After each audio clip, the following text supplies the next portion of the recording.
Diddy Miniatures, g'day mate, welcome. Don't know which one to paint today.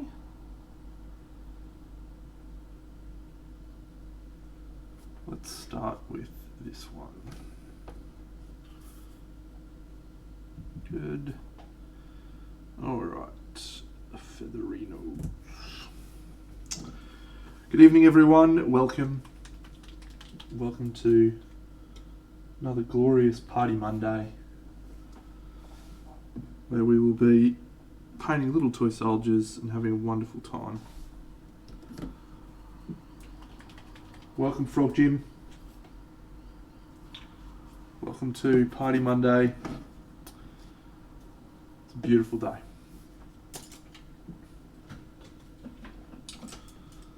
Okay, let's go. Alright, I'll zoom in a smidge there, and we may just go like that. Cool. Alright.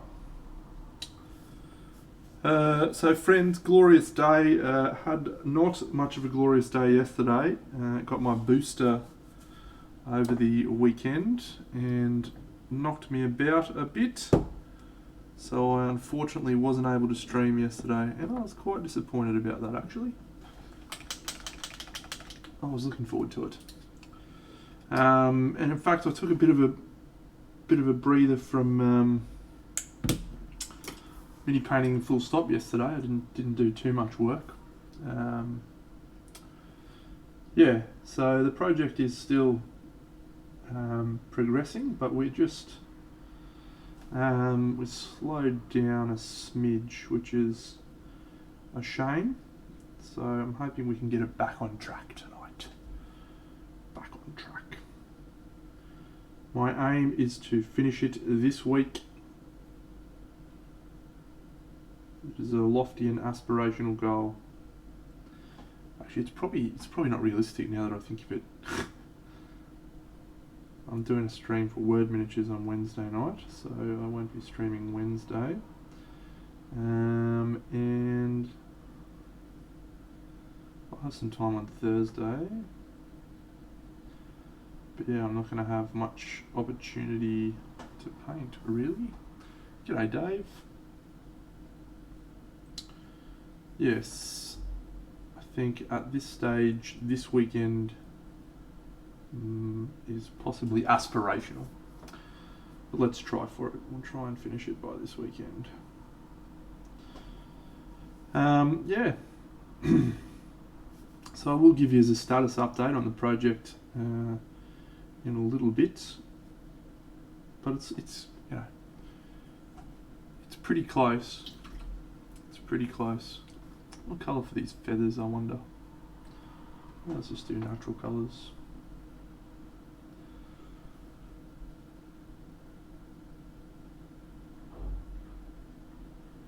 Yes, so I called time on the base yesterday. So the base is all finished. Aside from the water effects that I want to add. So I do all of my painting first, and then I varnish the base, and then I'll add the water effects afterwards. So yes. Oh, Topulus, while you're about, mate, finished season 2 of The Expanse on the weekend. We're on to season 3. We're halfway through season 3. Absolutely frothing over it. What a show. Get amongst it. How have I not watched it before now? I don't know. Duns are on. Welcome, mate.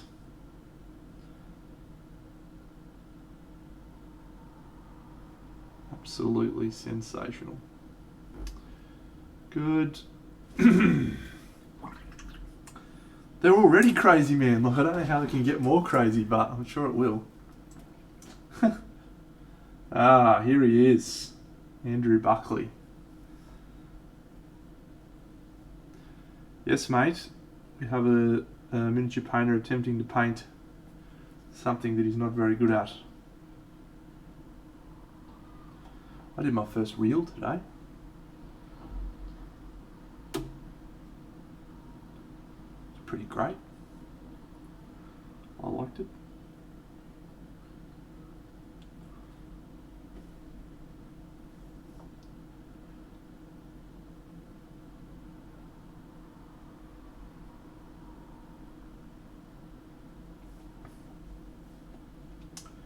Yeah, it was pretty good.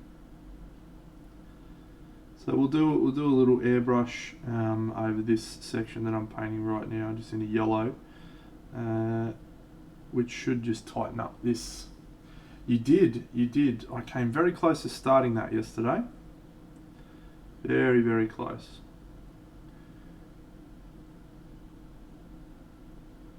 In the end, I decided I was a bit superheroed out.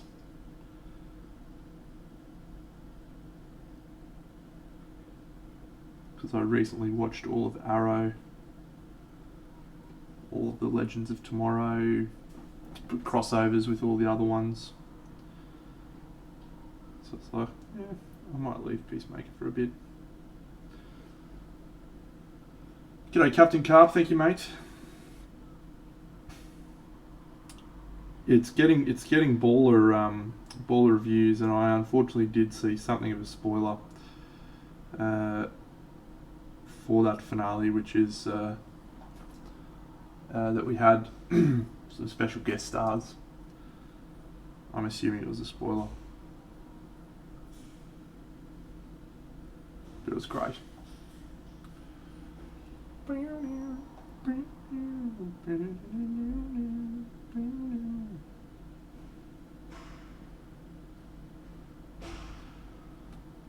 Oh, Arcane, how good is it?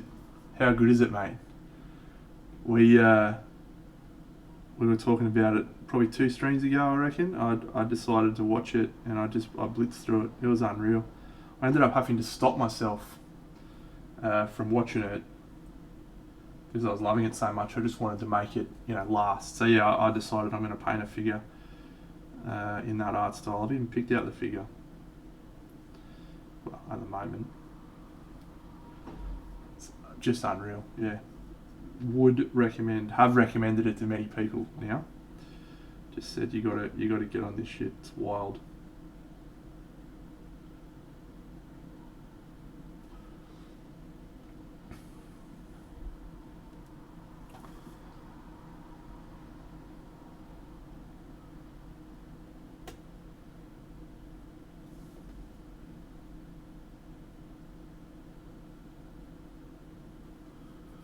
Yeah, I did like the new Nico bust. It's very cool indeed.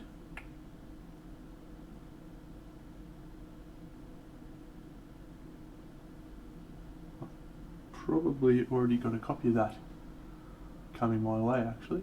I was speaking to Patrick the other day about some models that I ordered in, it was Black Friday. I can't believe that it was Black Friday they ordered those, because it feels like it was literally just yesterday. And he hasn't shipped them yet. I did order a lot. It's for my my next diorama. Yeah, the plans for this year include 3 significant dioramas. This one being the first one. A Nico Galaxy Cyberpunk City being the second, using all of the models in the Nico Galaxy range. And the third one is my Scale 75, which I got shipping notification for.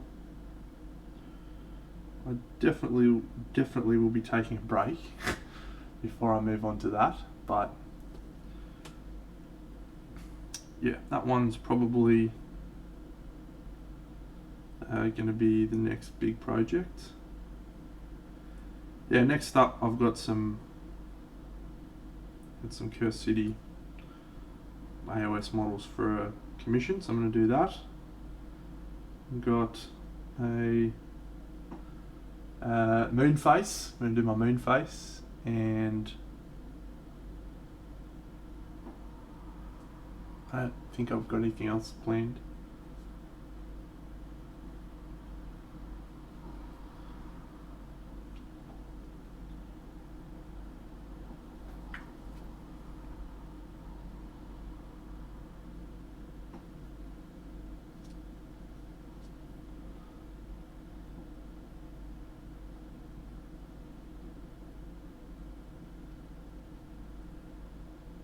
Okay, let's go. Yeah, I don't think I'll be able to replicate the arcane art style across an entire diorama. I don't even know if I'll be able to replicate it on a single figure at this stage. I've got to try it. First, we'll see how we go. Alright, well, I think what we'll do is just quickly flesh out that fur. So I'm using the new Chimera range, the new set, and Topulus has had some issues with them. I've also had some issues with them. I don't love them. Tyrus, everything is going well, mate. Thank you. I'm just absolutely carving up at life. Yeah, exactly the same issue for me, mate. G'day, Draker. Yeah, I mean this is the oxide brown, dark brown. Where is it here? Oxide brown dark. I've got one. Unless you mean something else. Thank you, Ruatirus. How about I show you? Yeah, I'll just quickly do a quick show and tell of the figures so far. So this one I've basically called time on. So I haven't done. I haven't got much left to go here. I just want to do a few little touch-ups around the Dude Rider, but yeah, mostly sort of calling that one done. Stands at the back of the diorama. This guy mostly done as well. I think I just need to do a little bit more work on this rock mallet thingamajiggy, and maybe just a few other little tweaks. But yeah, pretty happy with that guy. Then the floating wizard, so he's traveling pretty okay as well. Yeah, just need to work a few more bits of the bronze, tweak a few areas. Yeah, just basically continue working on him, but he's not far off, and he's obviously floating. This chick, we just need to continue working on her and finish off her other areas. Yeah, the fur and the red and blah blah blah, other bits and pieces, but yeah, she's going okay. She's jumping off a rock, the lunatic. Oh. This chick, the less said the better. Absolute disaster. She's my least favourite. I'm gonna have to figure out what to do with that. This guy's. I'm really happy with this dude. Like, I feel like he's awesome. And I just broke something. What did I break? Oh, I broke his flappy thing off. Flappy thing. That's fine. I'll get it later. It's somewhere. The problem is that the gold that I did on this, it just doesn't look the same as pretty much the rest of the gold. So I need to tweak the gold on this guy, and hopefully, hello Liam, that we will be able to get this guy looking a little bit closer to the rest. That's my hope. But yeah, I like him, but yeah, we just need to fix a few stuff. And then this dude, the big whopper, Here's a little scale, side by side. So he's pretty close as well, just got a few areas to tweak. Thank you, NetDiver. Well, fortunately for you, RUA Tyrus, I will actually be doing something with that set right now. So let's do it. Okay, let's go. So we'll start with these two, which is Morning Sky and Iron Hue. And we've got some black paint already on the palettes, and we've got some ice yellow already on the palettes. So these 4 colours are all you need.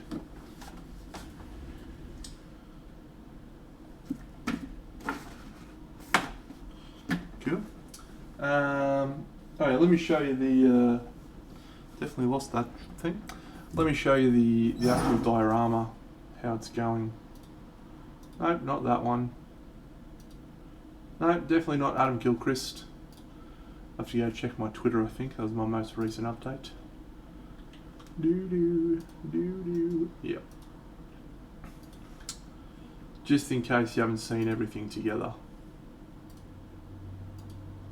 G'day, Rezo. Here is the project all together. Morning Sky, mate. Morning Sky.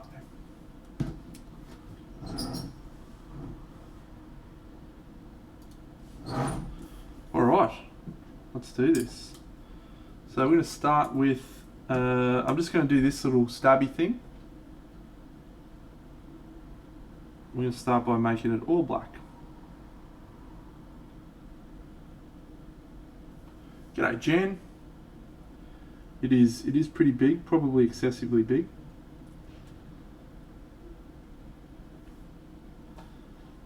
Oh, we're not here to fuck spiders.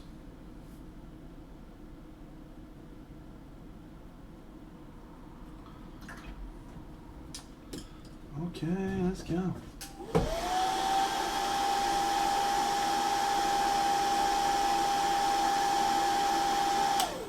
Alright, I'll zoom in a bit for you. G'day, Jet.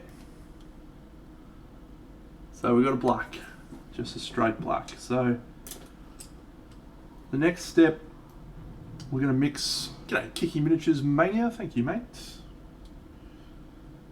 We're going to mix black and Morning Sky on the palette until we get a medium grey. So I'll show you like some fancy-ish non-metallic metal on this. It's probably not needed because she's right at the back. But so the way we're going to do fancy non-metallic metal is we're going to do the ground reflecting on the bottom side and the sky reflecting on the top. So this colour, Morning Sky, is a bluish toned colour, which is why we use it for metal, because in most cases metal reflects the environment and it usually reflects the sky. So that's why we use Morning Sky. So your placement of where you put your lights is pretty much the most important thing with non-metallic metal. Where you choose your light source to be will then influence where those reflections and so forth go. So every object that we paint has a sort of a way that it will reflect light on different surfaces, and with non-metallic metal, for a surface like a cylinder, we tend to get a line running all the way down the center. For an object like this, which is a flat plane, we tend to have the light running down the object until it reaches the end, but there usually tends to be lots of little bouncy bits, so that's why we're going there. And for an object like this, we will probably just leave that as is, like so. Cool. So for the underside, we're going to use a different colour for the green of the ground. So if you have a look on the palette, this is Morning Sky, which is a blue-grey. This is Emerald, which is a green. and we're going to mix a little bit of black with that. A bit more of this. Good. So this is basically the same value, so it's still a dark color, but you'll notice when I paint this on that the color is just reflecting slightly differently.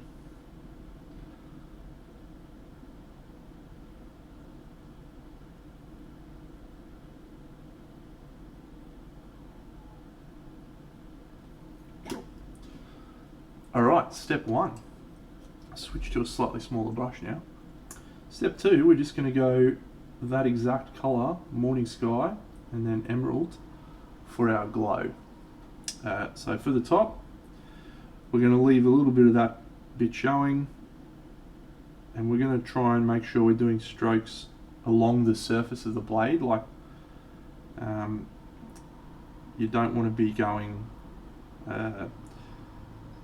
so if I was to just start doing like this, it usually doesn't look quite right.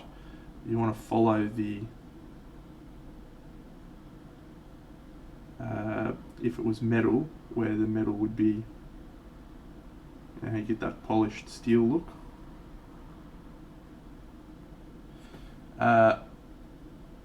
Really important point, you don't want to have hard lines, because metal, even though it's a really hard object, you don't tend to get like a hard, flat transition. Sometimes, usually not. Alright, so there we go. No, it's not iron hue, it's morning sky. It's the bluish one. We haven't used iron hue yet at all. G'day JC Paints, Jared.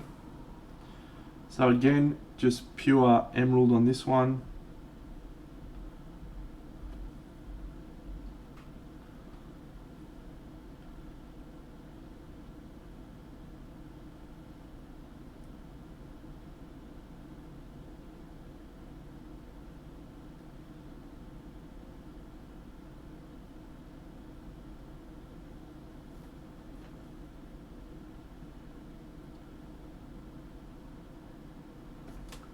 So far we have not touched, we haven't touched iron hue yet. We've just touched morning sky and emerald.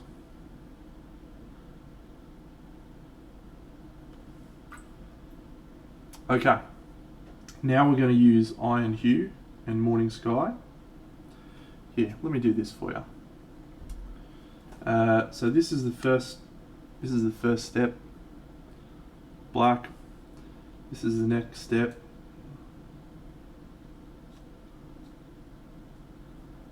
Black and morning sky. Then we're going morning sky.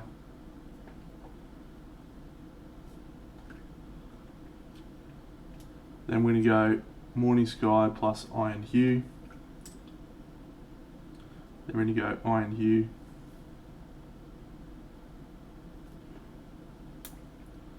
We're going to go iron hue and ice yellow, and I'm using ice yellow, but that's effectively the same as this sun ray. Cool. So yeah. So we're at this point here now, which is a mixture of these two colours. I realise you can't see where I've written the letters, and that makes me a bit foolish, but I'll just zoom out. There you go. Alright, cool.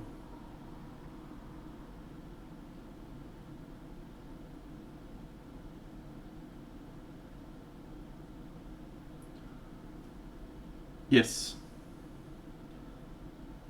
So it's at this point that we start thinking about brush strokes a lot more. You know, you really want to be able to see potentially those lines that you see in metal. The edge is really important.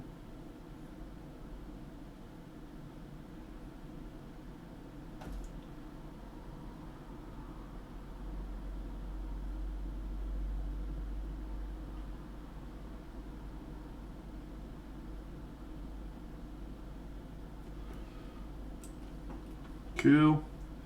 And again, we'll do the same with the emerald. We'll mix in iron hue, which will give us a greeny version of the same colour. So the iron hue we use for the actual steel colour.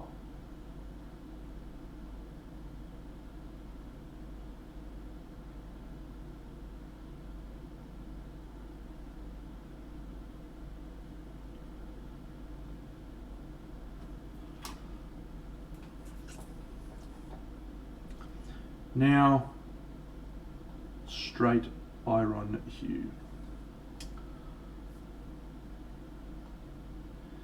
And this is the point where you make the metal look like actual metal by using a grey. But if you don't have all of the lead up colours, the blues and so forth, which is the environmental colours, the colours that reflect the light around, then it doesn't look quite alive.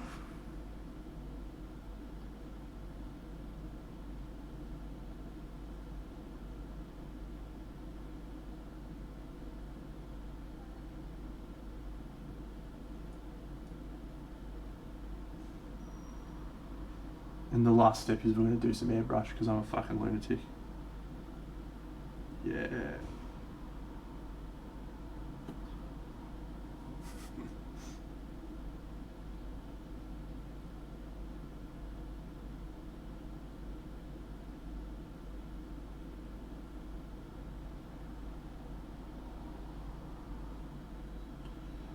In many ways, like to get non-metallic metal looking right, it's not really about the colours. Like your colours and choices are important, but this position of the highlights and position of the strokes, that's what will convince you that something is metal.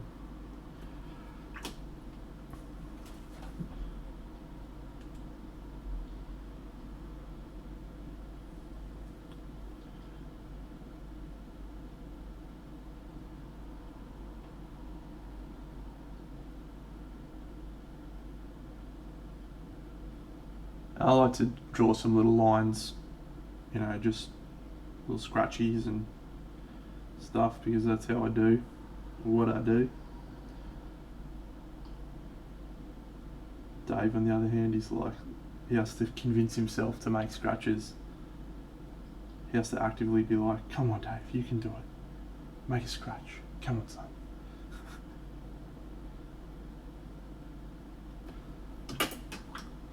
Cool. So we'll just do a little bit of this on the underside.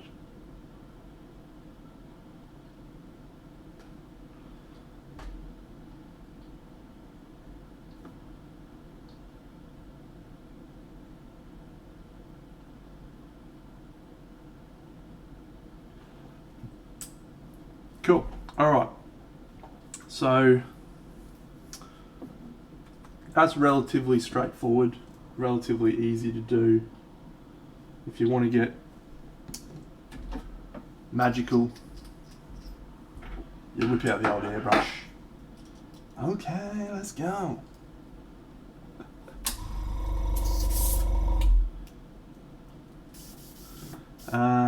Yes, so I'll try and do this on here. I don't need much paint. We're gonna do a whitish colour. It's not going to be pure white. That's an off-white in there, and a little bit of this yellow. Mix those two. Maybe a little bit more of this white. There we go.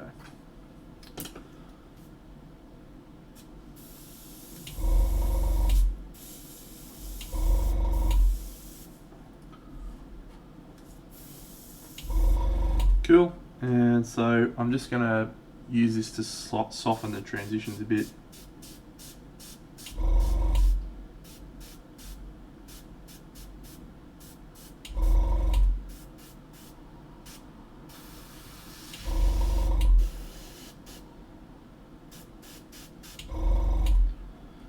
Cool. That was off-white and ice yellow.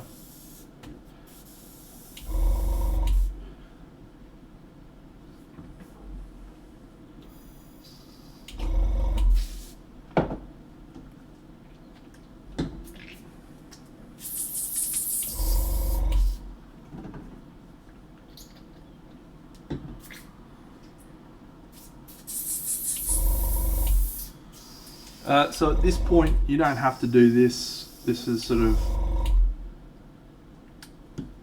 I wouldn't say my trademark, but it's certainly something I've started doing a lot. It's just airbrushing some contrast paints. I bought a new one today. This one's called Leviathan Blue.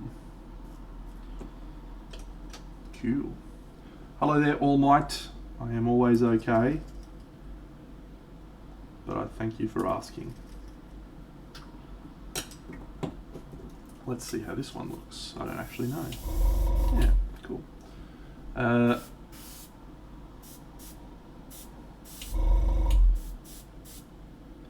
again, will just help you smooth the transitions a bit.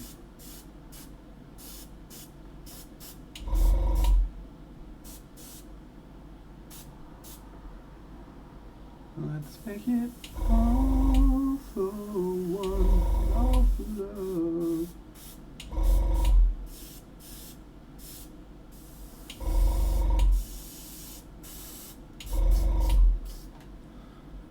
Cool. So that one I'm just doing really because of this environment. It was for you, mate. I'm glad you're still here. Are you joining me tonight, Bucks? Are we having a chin wag, pal? Have you recovered well enough? Of course. Of course. Let's get you on the line very shortly. There you go. We'll just do a couple of little spots now with white.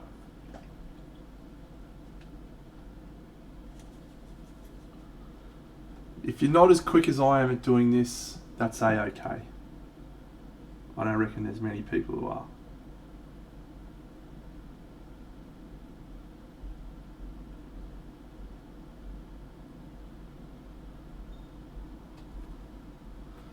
G'day Robbie's Hobbies. What's going on?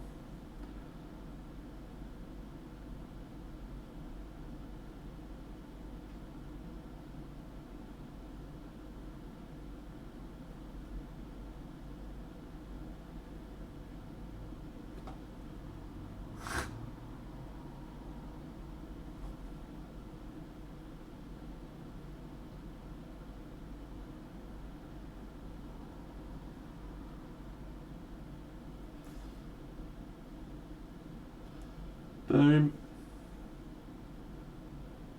Oh, that Leviathan Blue is actually a bit stronger than I thought. Cool. Good to know.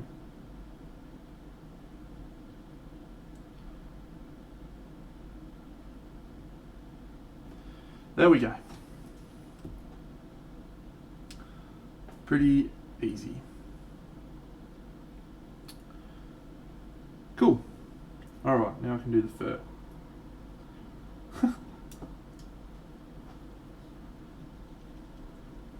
Actually, let's get Buxo. You're welcome, mate. Let's get Buxo.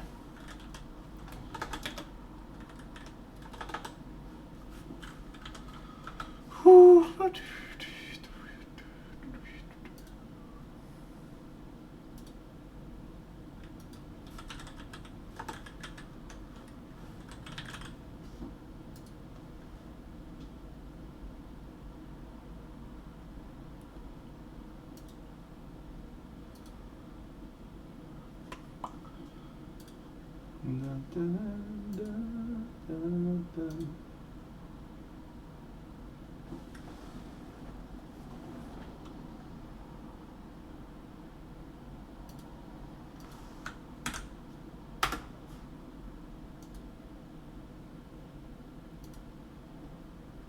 All right, you got me, Bucks?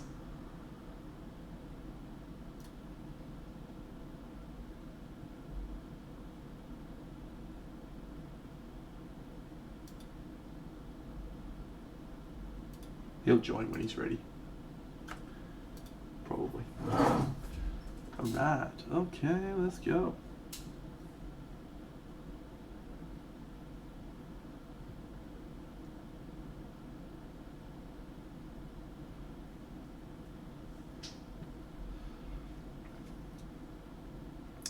Thank you, mate. Yes, I'm pretty pleased with the progress that I've made. I think we've learned a lot from the last dioramas, and yeah, it's helped to improve this one, so I'm pretty pleased. Rua Tirus, Fallen Grass. So fallen grass is used in the same way as I did on this underside. You don't have to use it. I used emerald because that's the colour I used on the base, but it's supposed to represent the ground or trees. So you just use it to capture other areas of light. Oh.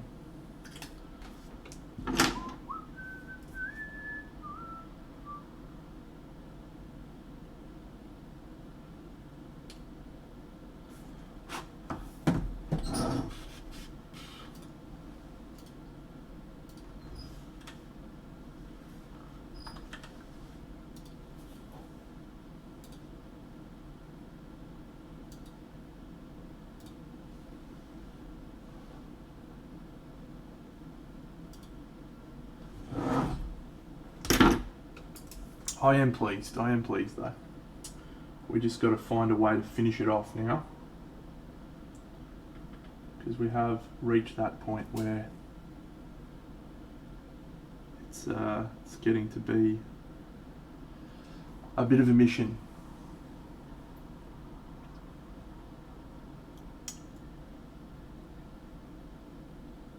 Golden non-metallic metal is not designed in that set, but if you'd like, what do I need? Yeah, I can probably do some gold using the other Chimera range, but yeah, you can't really do gold with that set. It doesn't have enough rich, warm colours for gold. No, if I do that, mate, I'll fucking never come back to it. Never come back to it.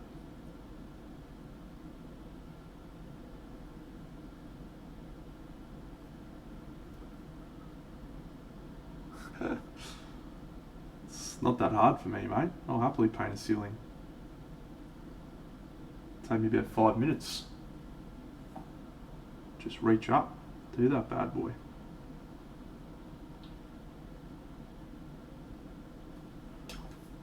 That's okay, mate. You can ask questions anytime. That is in fact what I'm here for.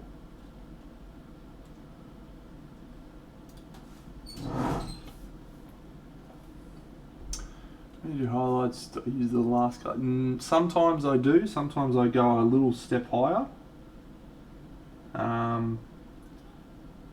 Again, it really does depend on what I'm trying to do with the layer. Like if I'm trying to harmonize the blends, then I'll usually use the base coat. But if I'm trying to dull down the contrast, I'll usually go with like a slightly lighter color. There's a lot of different applications you can use your airbrush for. Hammer.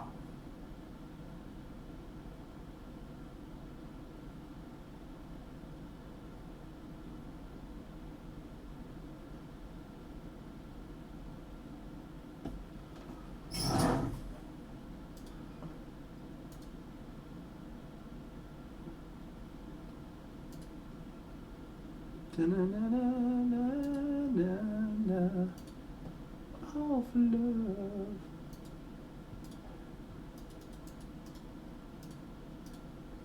So there were three members of that band, and I figure if you have to be Sting because you're that tall. Can I be Bryan Adams? Nah, you'll be Sting. I'll be Rod, obviously. Yep. Benny can be Bryan Adams. So where's Benny? We need our Bryan Adams. Yeah. Get him on the blower. Get him in. I'm going to send him a message right this second. Ladies and gentlemen, please welcome Andrew Buckley.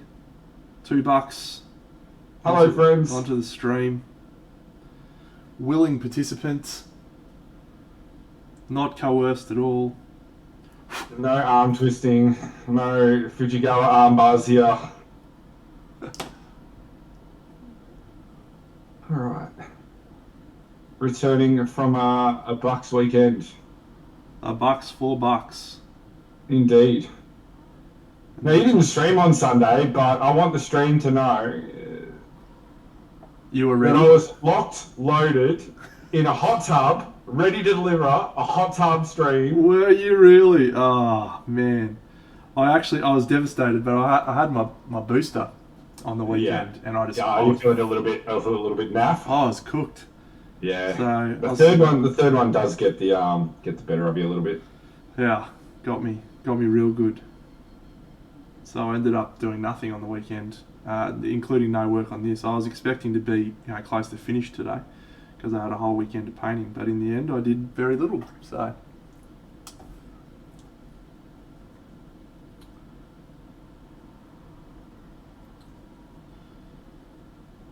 yeah, I got to the location, the undisclosed location, saw the hot tub, and just thought, you know what? Everyone's been screaming for Topulus to deliver a hot tub stream, but it's going to be Andrew Buckley. Maybe it's going to be me. I'm just going to swoop in for the chat. Oh, mate, I'm devastated now. I would have. Yeah. Oh well, it is what it is. Decisions were made. Hello, All Might. Hello, Danzaran. Who else is in the chat tonight? Robbie's Hobbies. Hey, mate. Frog Jim, how you going? Well, it doesn't. There is no right, direction. You just have to be aware of what you're doing. So, let's use this little space here as an example, right? So, if this is our shoulder pad, like this, right? So, if you are thinking about how metal would reflect light, this is a cylinder. Let's make it easy. Let's put a line down here. So we've got a metal plate here.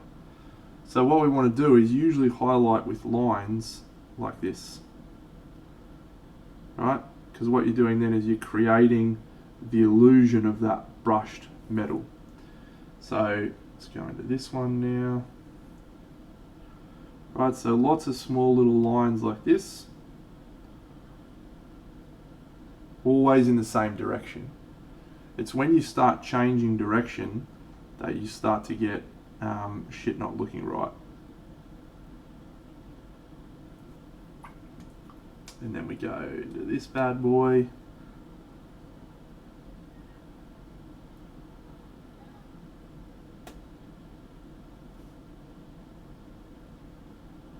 I've done power armor here. How good. He's taking the night off tonight. He's just got back from Colac after a big family Christmas yesterday. What a legend. Did you know that it's 2 months late, or? You know how he is. No, he hasn't had the opportunity to get up there yet, so. But no pressure on him at all. But I mean, Colac is not as far away as Torquay, nor is a family Christmas a Bucks party. So no. So you have to tally. I'm going to tally him up for this one. Yeah, absolutely. So if you go a different direction, you just have to make sure that they're consistent, right? That's the challenge. Make sure that you're always doing your highlights in the same direction. And so on. Anyway. Oh, I missed one. Hey, Carp, how you going? So what's good tonight, mate? What's our plan? We're just doing some non-metal metallic right now. Some Pizarski special. Yeah, we just knocked over a little bit of Pizarski on this little thing. No, I'm trying to get each of these models a little bit closer to finished. We're getting into the home stretch now. I did the varnish on the base today, so I'll have to pour some water effects and stuff later on. Yeah, you sent me some images over the weekend, but I would be lying if I said I wasn't half cart when you sent them. So Yeah, I remember you said, "Oh my god, it's fucking the best," and I thought, "Yeah, Bucks is gone." yeah, my boy. Yeah, boy.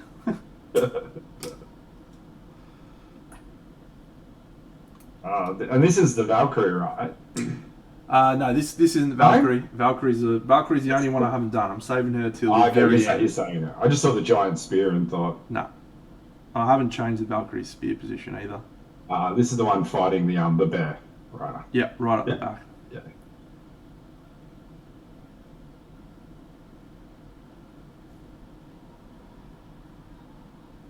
So what else is good? I think I heard early in the stream you finished the second season of Expanse, onto the third. Indeed, we are halfway through the third. The first half, so season 3's got a distinct break point.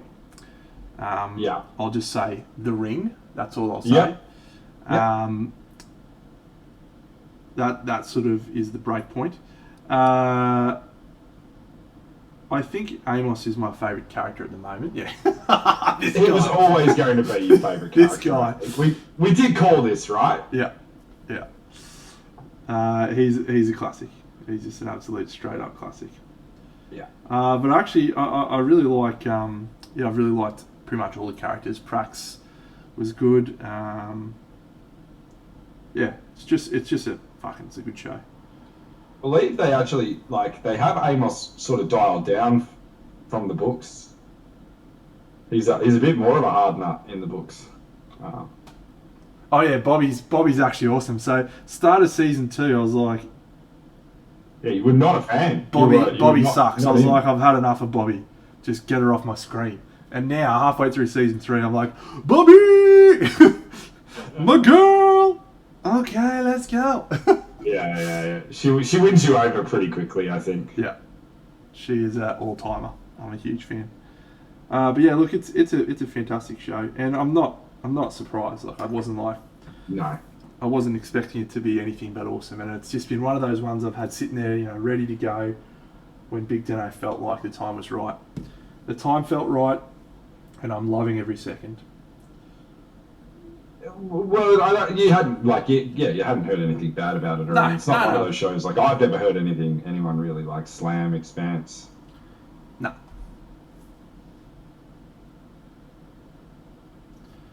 Okay, let's go. I don't know if I explain what I'm doing here, but one way to get a really popping, vibrant red is to do layers of white underneath your red highlights.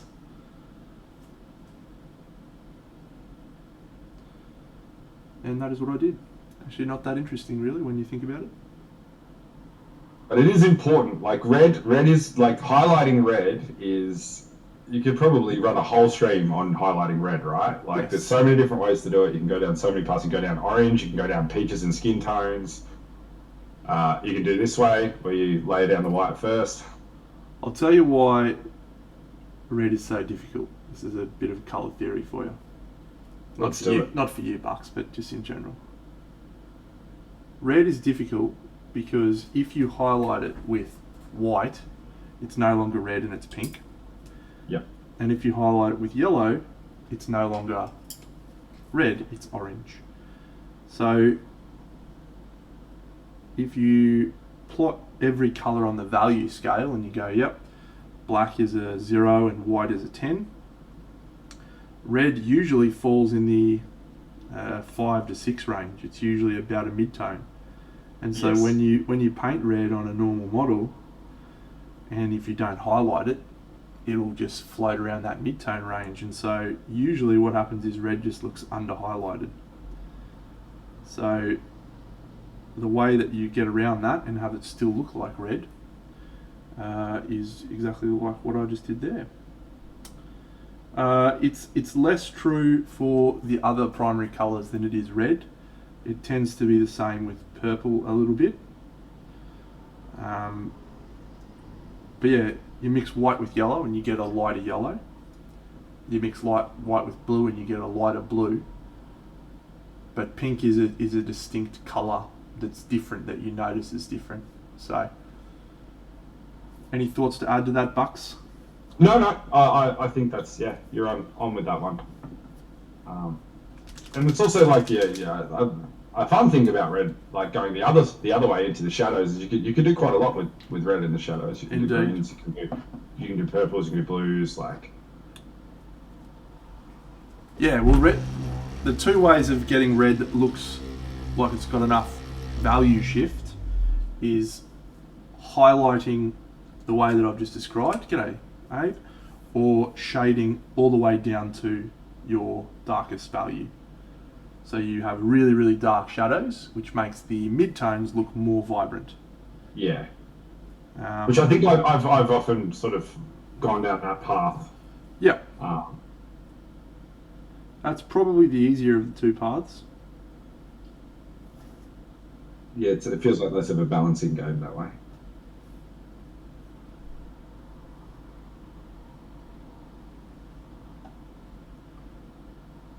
Bought some new contrast paints. Yeah, I think I stepped away from my table, but I think I was putting my headset back on or taking it off. You were saying you'd bought some new contrast paints today. Yeah, I bought Wildwood and Leviathan Blue and Blood Angels Red, and I just replaced my Pterodon Turquoise. All colours you've owned before? No, I had the first three I have not owned. Okay, so Wildwood you're going to love it. Well, I'm using it right now and I already love it. Yeah, it's just this powerhouse brown that you can water that down, right down, and get it to like a nice wash, like a traditional, dirty brown wash. Probably reminds me closest to in the GW range if we're going back a ways. Do you remember Devlin Mud? Of course you remember Devlin Mud from way back. Devlin Mud.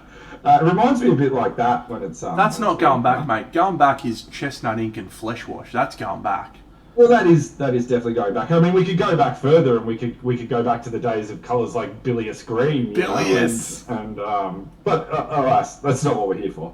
Hawk turquoise. It's a really nice colour, that one. Leviathan Blue, I've not found too many uses for. Have you got anything in mind for that one? Well, I actually just did it on my metal, and it really killed it down a bit, which is interesting. But yeah, probably didn't want it to kill it quite as much as it did. But yeah, I'll find a use for it. It's a good shadow colour. Like it's for sort of like right to if you want to really kill a value contrast, just go that over it with some black or grey or something. That'll really kill it. Yeah. And what was the third one you said? Blood Angels Red. Blood Angels Red. That's a lovely one. That's really good. I've only been using the other red, which is the darker one, Flesh Tearers Red. Flesh Tearers Red? Yeah. So I thought I'd try this one out.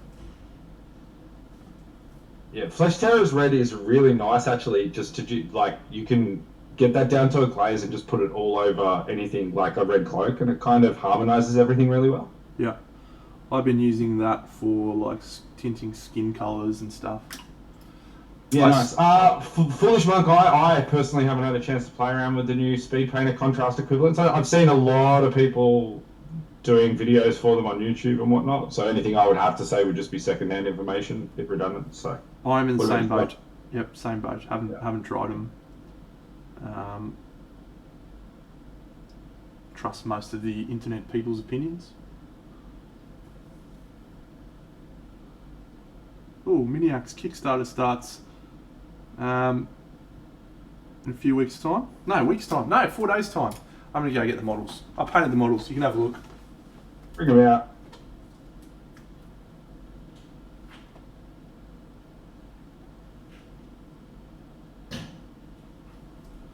Yeah, so the Kickstarter is due on the 25th of this month.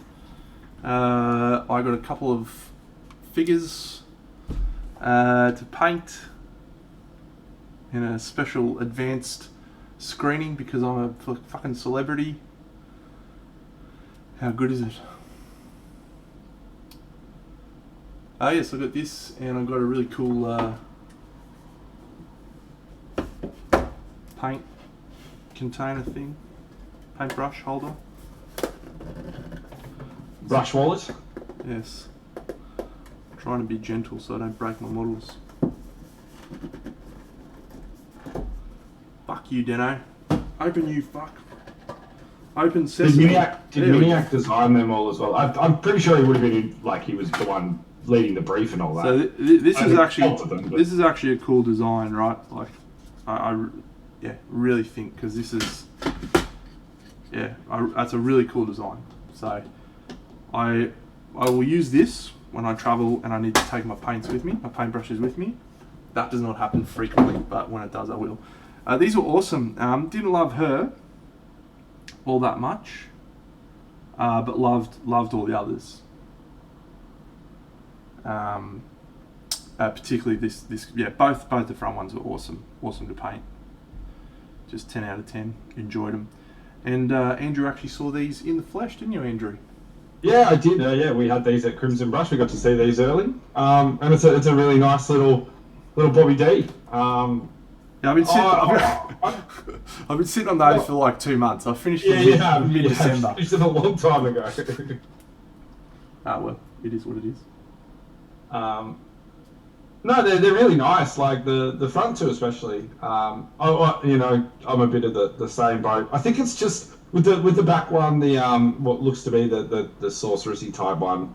I'm a big fan of the branch hand. I really like that. I think that looks good. But the weird little baby thing that it's got in its hand at the front is a bit of a turn off. But outside of that, no, it looks like a pretty sound Kickstarter. Yeah, don't love the baby. Just not sure what story it's telling. A bit lost on that. I think in his newsletter he does talk about that a fair bit. So yeah.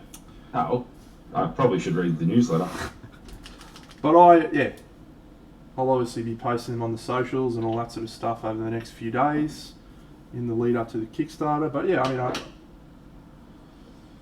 I like painting models, friends, and they were models that I got to paint and I enjoyed them.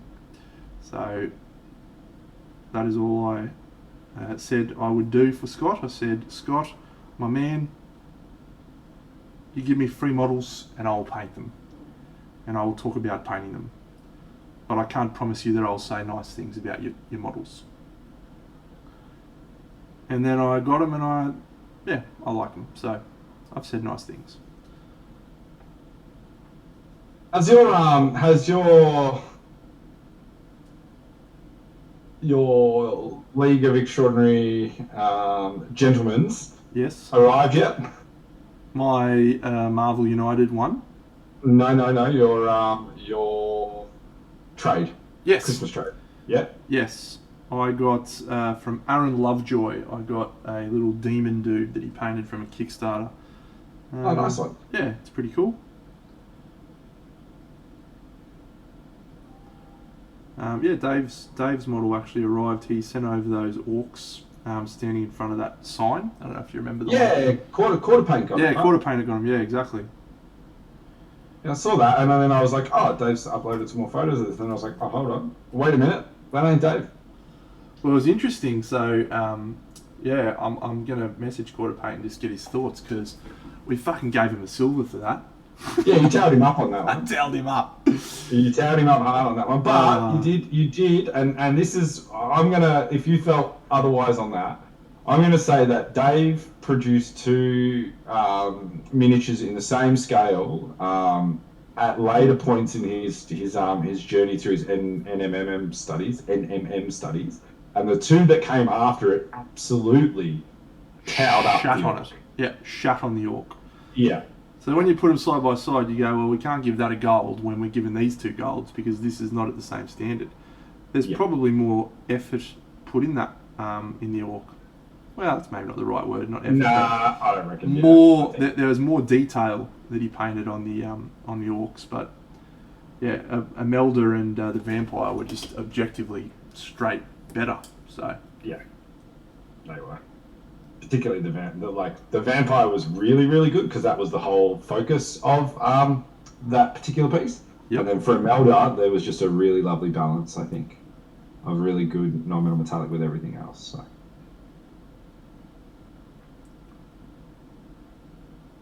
So yeah, I think you got it right. So to go back to Miniac's Kickstarter, I do recommend the figures for painting purposes. I do recommend supporting the dude. He's a nice dude. He said I'm his favourite Australian painter. So that gets a tick in my books. Mind you, the question that I asked him was, who's your favourite Australian painter and why is it me? So the question may have been slightly loaded. Slightly. Mate, I want to see how many Australian painters he knows. I'm going to shoot for 3. Me and Dave. 3, maybe 4. Me and Dave. It's like, yeah, you're better than Dave. No, he loves Dave. Everyone loves Dave. I love Dave. Dave's awesome. I want to take Dave overseas with me. I want to take him to Monty and SMC. Look after him like my child. I just show myself to the door, mate. No problem. Well, you're welcome to come along as well, Andrew. But I don't feel like I need to chaperone you to those events. I feel like you'll be fine, mate. No, I think we should put a contingent together and definitely make the journey, make the trek at some point. Besides, I've got to share a beer with the great CHK. Oh, he does owe me a beer. Got a few people that owe me some beers, actually. Andy Wardle owes me one. CHK. Time to cash in. Yep.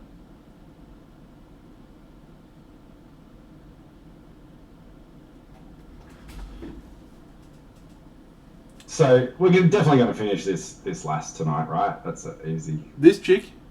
Yeah. Oh yeah. No, well I'm going to try and finish all 3 of these chicks tonight. Because I've also got this yucko. Prego. And this jumpy chick. So they're both close range.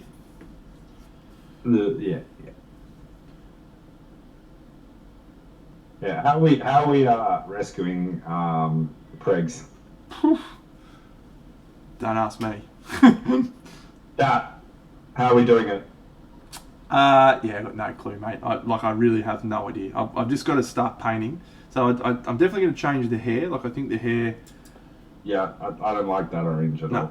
It's too much of a drab, boring orange.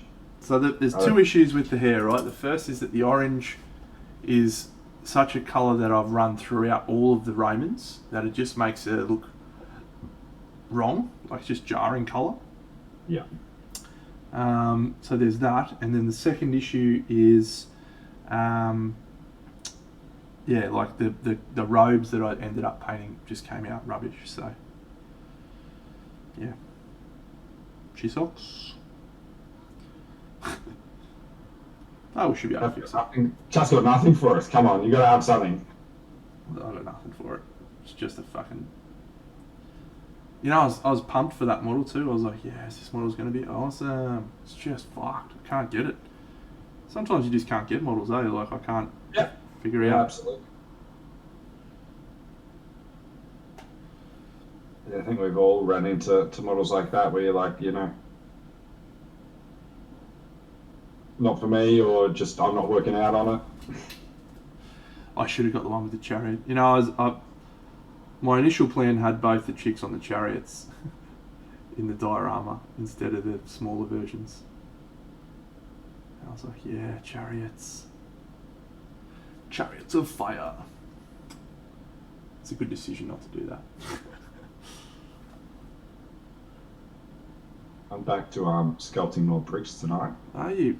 What's up with your basing obsession at the moment? You just can't seem to get off basing. I can't. I'm really involved in it at the moment. Oh well, if you're enjoying it, why not? Yeah. I started doing a bit of painting Thursday of the week, last week, kicking it. And I was enjoying the painting, but I wanted to just keep sculpting bricks. I think I'm sort of trapped in this sort of hyper-focused state of trying to create textures on bricks. And are you using Sculpey? I am, yeah. I'm sculpting it all with Sculpey. So I like Sculpey for basing, hey. It's really good for basing. It's I don't have a lot of experience sculpting with anything really, so I think it's also just loading up on that and trying to get as much practice in as possible. Yep. Um, But like you that capability of sculpting with Sculpey, it just opens up sculpting on everything for you. So yeah. the only caveat to that is sometimes you wish other materials were like Sculpey, like green stuff and fucking milliput, and they're not, and that pisses you off. No, like it's just that like I love it was this little part in listening to Seb sort of talk about it where I just skipped over it the first couple of times I'd listened to it. And he's like, if you're just not feeling it or whatever, just walk away. You can come back when you want, when you've got some time or whatever the case may be. Do it when you like it. I was like, fuck, that's awesome. Like I didn't even think about it like that. Yeah. Such a simple thing. But it's going to stay workable for as long as you want it, right? So. Yup. All in all, it's just another brick in the wall. Yeah, we've got there's a Lord of the Rings event coming up soon in Victoria, and I believe they're going to have a painting competition for that. So I've got some ideas. Cool. And I think that having a lot of sculpting practice under the belt could be good for a painting competition for Lord of the Rings. Could deliver on a pretty cool base. I don't know if you've seen them, but Forge World a while back did those the ring race, but the Hobbit style ones. So I thought I could do something cool with them, maybe. Yeah. I never really got into the Lord of the Rings figures. Like I played the game and I thought it was pretty cool, but I just couldn't. Yeah, I couldn't get. I couldn't get into the figures. It's just like I don't know. They're very the Perry twins who led that range. Massive historical fans obviously as well, right? So I just felt like they were constrained. They weren't able to do all the cool shit that they might have wanted to do. Have you been liking some of the newer ones that have come out? Have you seen much of that? No, I've paid too much. Paid too much attention. Like, you've seen them. Like, David Arrow has painted a few of them. Yeah, I like the Gandalf that he did, and CHK or someone did another one that I saw that I liked. But yeah, it's just too little, too late. That's fair enough. And I can't wait. All the right things to say. Your name is CHK. What's top set? Interesting, KR decided not to do the new mini range on Kickstarter. Carol Rudick. He did, yes. He did. What's the new one in, like, refresh my memory? It's not the dragons, right? No, it's just that vampire sex one. Yeah.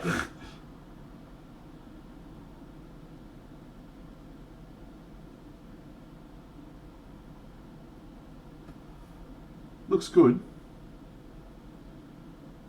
I think it'd be something I'd enjoy painting, but I don't know the wider audience appeal. Yeah. It's a lot of figures and quite grandiose.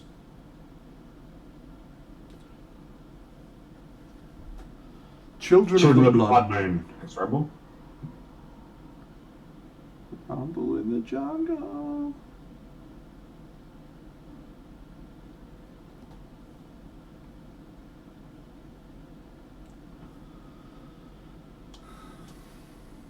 Yeah, that seems like a reasonable price to me. Yeah, I think that's pretty good. How many figures are in the Kickstarter? And about 6 figures in that scene, I think. 6 figures, €229. Yeah, that seems really good.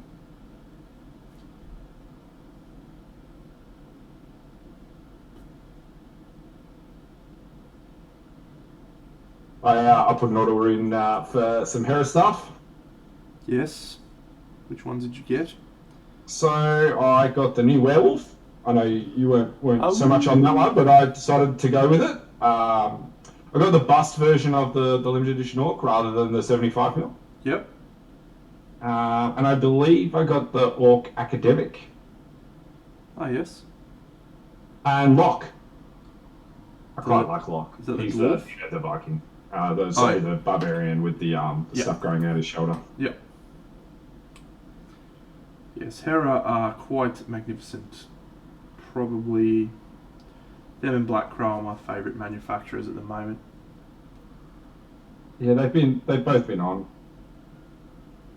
I'm very much looking forward to getting the new Orc from Black Crow as well when that comes up. Or the ogre sort of creature.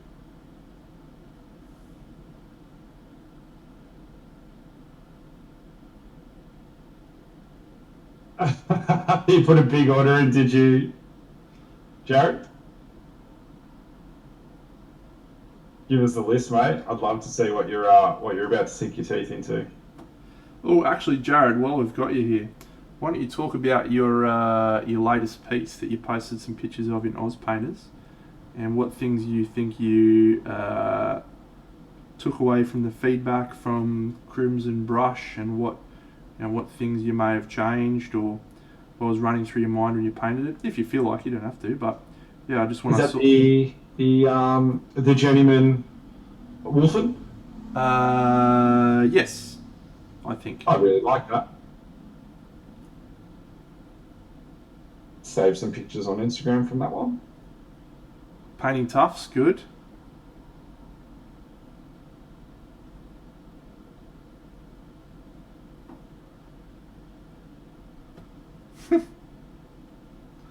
Yeah, it's one of my pet peeves, mate.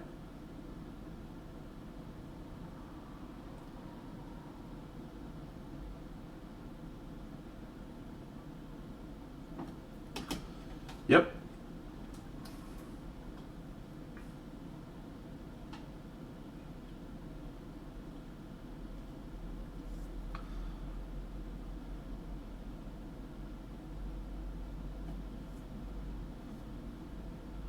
Uh-huh.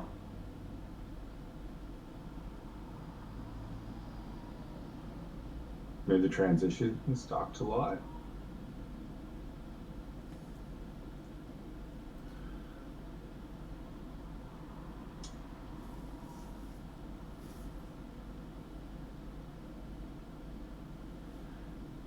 And so I guess this is a broader question.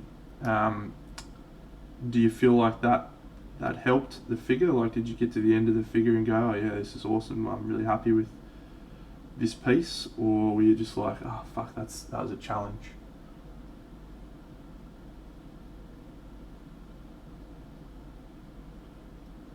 Yeah, cool. Yeah, I guess the thing to keep in mind about like feedback from judges or anyone is it's your damn figure, right? Paint your damn figure however you want.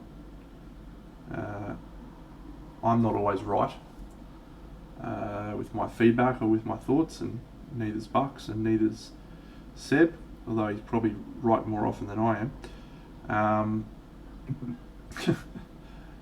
Yeah, so make sure that you believe or understand in what it is you're trying to do, and yeah.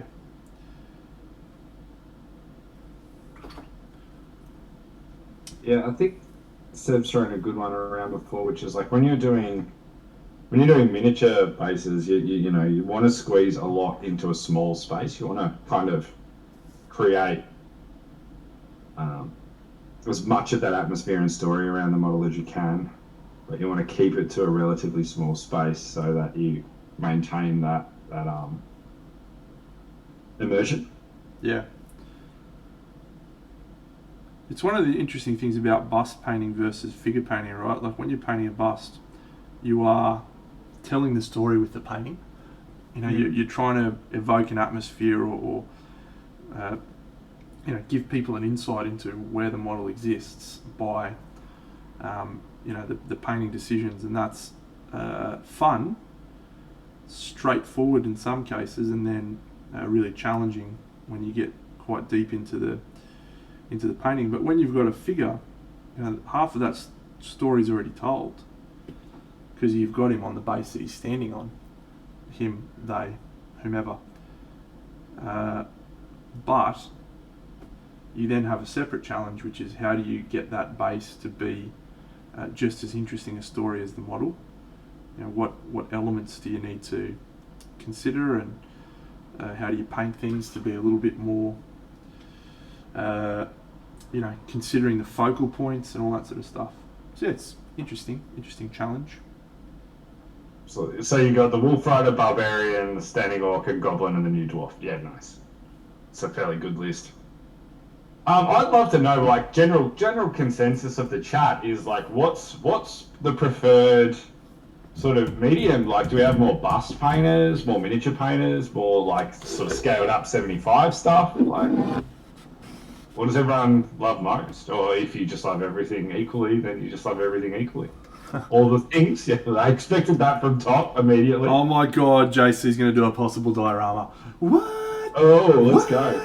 Okay, let's go. Foolish Monks miniatures mainly here. Dry brush. D6 Fix Dion is a good mate of mine. All that dry brush. He's an absolute legend from South Australia, and he is an army painter. How are you, mate? You good?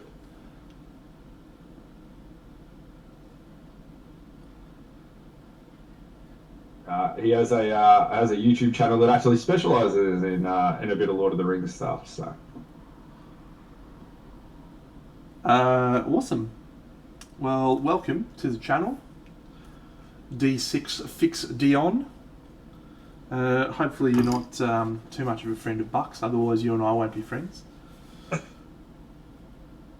No, he's a good bloke. He's a good bloke. Sort of. Oh, thanks for the subscription, mate. I hope you didn't do that just because of Andrew. And if you did, that's fine too. It's definitely because of me. I might have to start paying you a salary soon. You might have to, mate. You might have to. We've been quite modest on our stream tonight. Evening broadside. We've been quiet and quite reserved. I think it's because we had so much fun on our last stream together. Donberg. I can't even pronounce. I've lost the word. What is it? The philodendron? Was that it? The philodendron. Yeah, philodendrons. Philodendrons. Pollinating philodendrons. Indeed. This is true, Dion. I do need to afford conditioner. Actually, Deno could probably just pay me in conditioner for now. He doesn't need any. So. Oof, rough. I'll have you know that I used to have a very glorious head of hair when I was a young buck. I used to have hair as long as yours, and I got my hair braided for my high school formal. Nice one. Yeah. Did you regret that, or you were happy with it? No, I was very happy with it, and to this day, I still wish I had my long hair, but I don't. I did have a mullet. Yes, I had a mullet and a mohawk at various stages in my life. I'm very happy with many of my decisions, but having a mullet, not so much. We have a great mate of ours who man, what do you got for me? Bunch of talented skills, and one of them is just creating wonderful memes, and he particularly likes to make memes of Deno and myself. And I'm sure you can tell by the big man's face right now what rapturous sort of look that he's got. He's going to be bringing this up onto stream immediately, as this might be the best meme. This is hey, I'm right in the middle of fucking Airbrush King, but yeah, let's get it up. This is glorious stuff. Mole man, you're my new hero. All has been restored by the mighty Mole Man. Mole Man. Oh. I'm glad he made UK, that's all I'm going to say. Listen, so I'll take the hit on this one. As you can see, I'm working the philodendrons one night only, I believe, and my wrist form is fantastic, honestly. It's glorious. My dedication to the pollination is unstoppable. Pollination dedication, I love it. Yeah. Someone post a link from the video if you've got it to hand. I've got another video for you for tonight, but it's probably an after the stream video, that I think is gonna, I believe if we can bring one good video a week, one just YouTube curler a week, we got something there. So I've got one for this week for us. Good. Yep. We do have great mask technique. We are chin strapped in. I've got about 30,000 YouTube videos that are just ballers. So yeah, I'm looking forward to this challenge. All right, I think we're going to call this chick out of here because she's standing literally at the back, and she can get fucked. Let's have a look. Well done, my man. I love it. Let's have a look. I forgot to paint her eyeballs. What an absolute knob end I am. Let's see if I can get that done. Dano, you're a fucking idiot sometimes, mate. It's like, yeah, I've got nothing to stop me putting the fucking shield on. Glue that shield down, Dano. So All-Star Basketball weekends just passed by, and one of my favourite players, Karl Anthony Towns. I have a signed rookie basketball of him and a signed jersey. Absolute stud in the Minnesota Timberwolves lineup. Went out and laid out a big one for all you big men. He went and competed in the 3-point competition and managed to win the 3-point competition. Wow. Standing up for all the big men in the world there. What position doesn't he play centre? He does play centre. There you go. And he actually set a record for he shot 29, which is the record for final round of shooting. Yeah, so it was pretty cool. Pretty cool thing to see. I was very, very pumped up. And I just thought, as a fella of on the taller side, big dudes getting it done. I do love to see some big dudes getting amongst it. Mixing it up with the Steph Currys of the world, and Steph didn't shoot in this one, but there were some pretty good shooters in it. I think Steph would have carved him up. Well, Steph I think he dropped over 16 threes in the All-Star game today, so, He's on fire. Boom shakalaka. Is that not one of the greatest, sound bites? Yep. NBA Jam. Fantastic NBA Jam. Yep. He's on fire. All right, yep. She's done. Park her, stick a fork in her. She is done. Box her up, send her to a new home. Bingo, bango, bongo. Let's go into this chick because I've already got the colours. Actually, I'll find out why my girlfriend's messaging me. Is everything all right, Vidlarocci?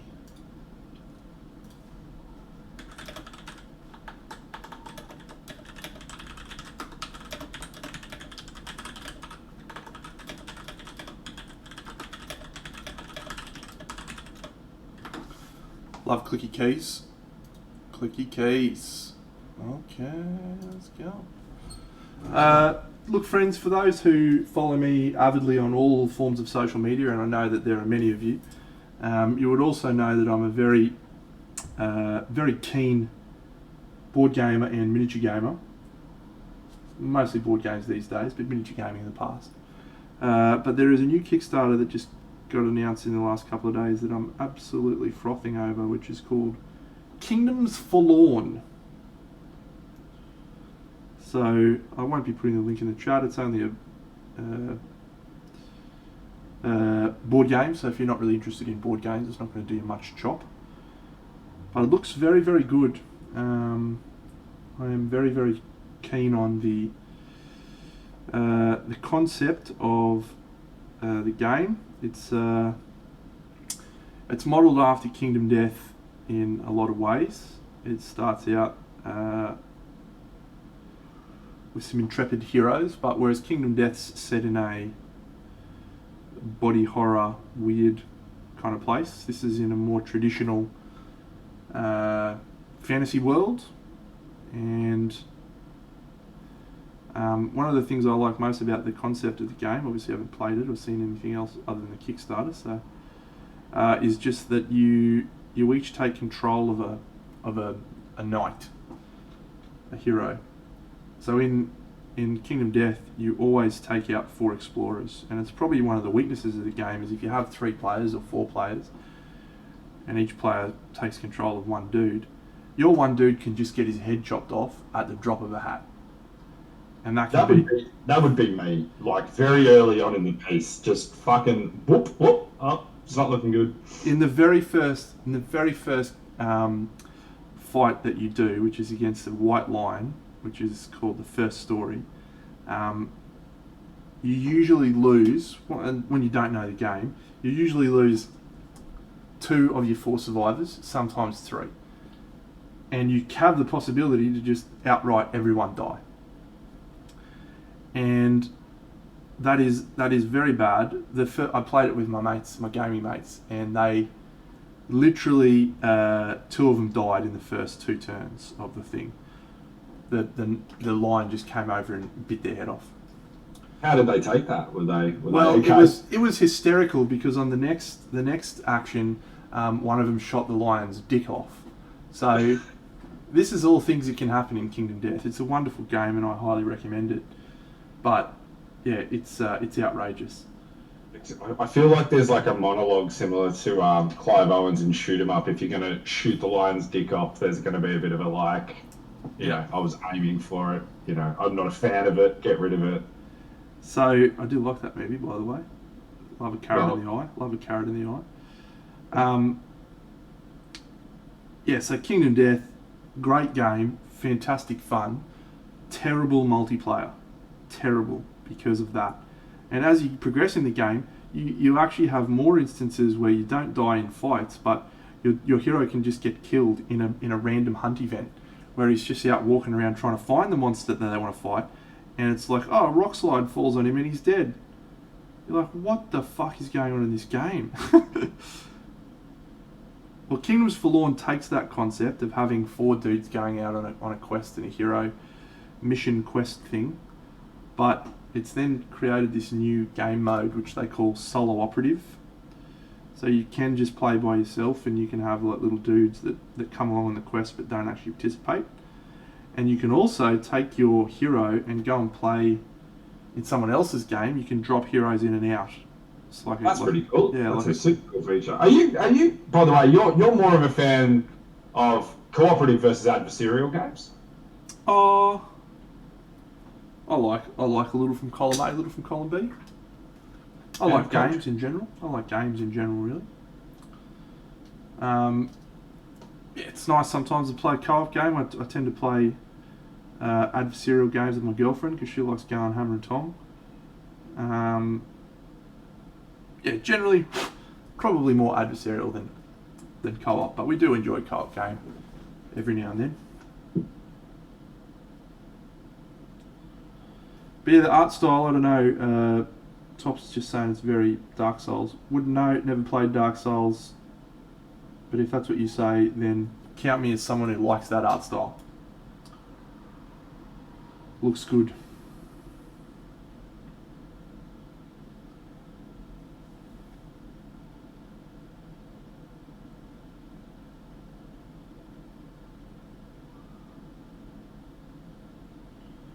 Yes, I think I'll be going all in on said Kingdoms Forlorn.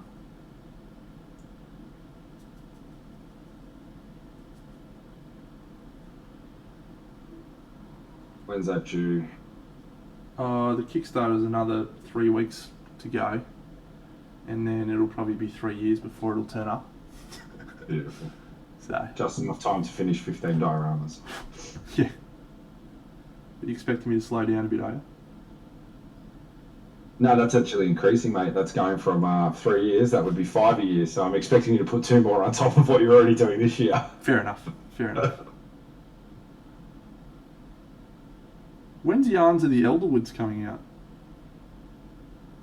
That's a great question. Topulus will know. That's for sure. He knows. Listen. I'm a terrible sidekick in this particular episode. As yeah, I mean, I just get all my news first thing in the morning from Top of the News. So. Top of the News. Well, hopefully everyone's got enough money in their piggy banks for 2. Kickstarters, Miniacs and Yarns of the Elderwoods. Although I will say this, Yarns of the Elderwoods didn't ask me to paint a model, so yeah. Suck it. Nah. Do you reckon we could do a diorama with Yarns of the Elderwoods? Do I reckon we could do a diorama with Yarns of the Elderwoods? Yeah, well, alright. They're all coming forward, right? So the Witch is coming forward, the big, like, Elderwood King is coming forward in his movement. The fawny kind of character is sort of like leaning back. Let's go have a look. Let's have a look. Oh, Floating Witch would be a piece of cake to get in a diorama, mate. Give me a home. I gave Moopsy an absolute spray on Twitter tonight. It's classic. Not that one. This one. Moopsy. Look at this. Don't normally share these, but then I literally just take a screenshot of that fucker's page from a week or two ago. And he's got fucking 4 of them on the hop. What are they? Oh, it's Wordle. It's a fucking challenge. What are we looking for here? I watched Seventh Son the other day on Thingy, and it's got Kit Harington in it. I didn't realise. It was very funny. Yarns of the Elderwoods. Actually, we should probably go Instagram. That's a safer option.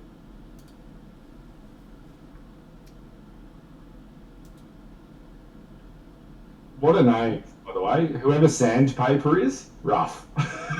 That's my girlfriend. What a nickname, Sandpaper. Yeah, I change her nickname pretty regularly. It's a good one. That's a good one. Oh, who's that? Captain Tom. Wow, that's nice. It's beautiful. That is quite nice. There's actually been a fair few things. What did you think of Piggy Pog's? I believe Piggy Pog just did the Minotaur, didn't he? Yeah, Piggy Pog's killing it. I liked that from Craft World too. He's on a absolute. Marco's on a hella kick on Rackham stuff right now. I believe, is that more Rackham? I think it is. Yeah. Oof, Andy. I'm about to paint that guy, so that's nice. Yeah, the Von Dents. Yeah. Surely Yarns of the Elderwoods. Oh, I like this. This is a digital painting. Pretty cool. Yeah, that's pretty cool. Oh, I thought I was going to see it that way. Yarns. Let's just go Aquilare, because that's where it is. 23rd, cool. Yeah, I changed my girlfriend's name all the time. For a while she was Chicken Nugget. Yeah, saved it, cool. Alright, well, this guy will be able to walk out of a forest, walk towards the screen pretty easily. Yeah, and then if you look at the other two, they're both like 1 foot forward. She's walking forwards. And they sort of, like, you could have forest protector vibes coming from those two, couldn't you? Same for this guy. I think if you're going to do this one, I'd love to see this be, hear this out, a long, like, rectangular and going forward. Oh, yeah, cool. Yeah, so it's all on an angle going down with a backdrop, and then heaps of trees, and then have them at various points. So think like maybe Andy Wardle's forest protector one, but like dial it way up. I'm not sure on this one how that interacts. I mean, it's fine. Could be a central figure. Yeah, she'd need to be the centre. But yeah, the witch. Yeah, see, look at that. Those three look pretty good. They look right at home. Yeah. Yeah. No, I think you can. How are we going to do the witch, though? The floaty witch. Topulus was... Like, I could get it into a diorama, but it just doesn't fit with the rest, I don't think.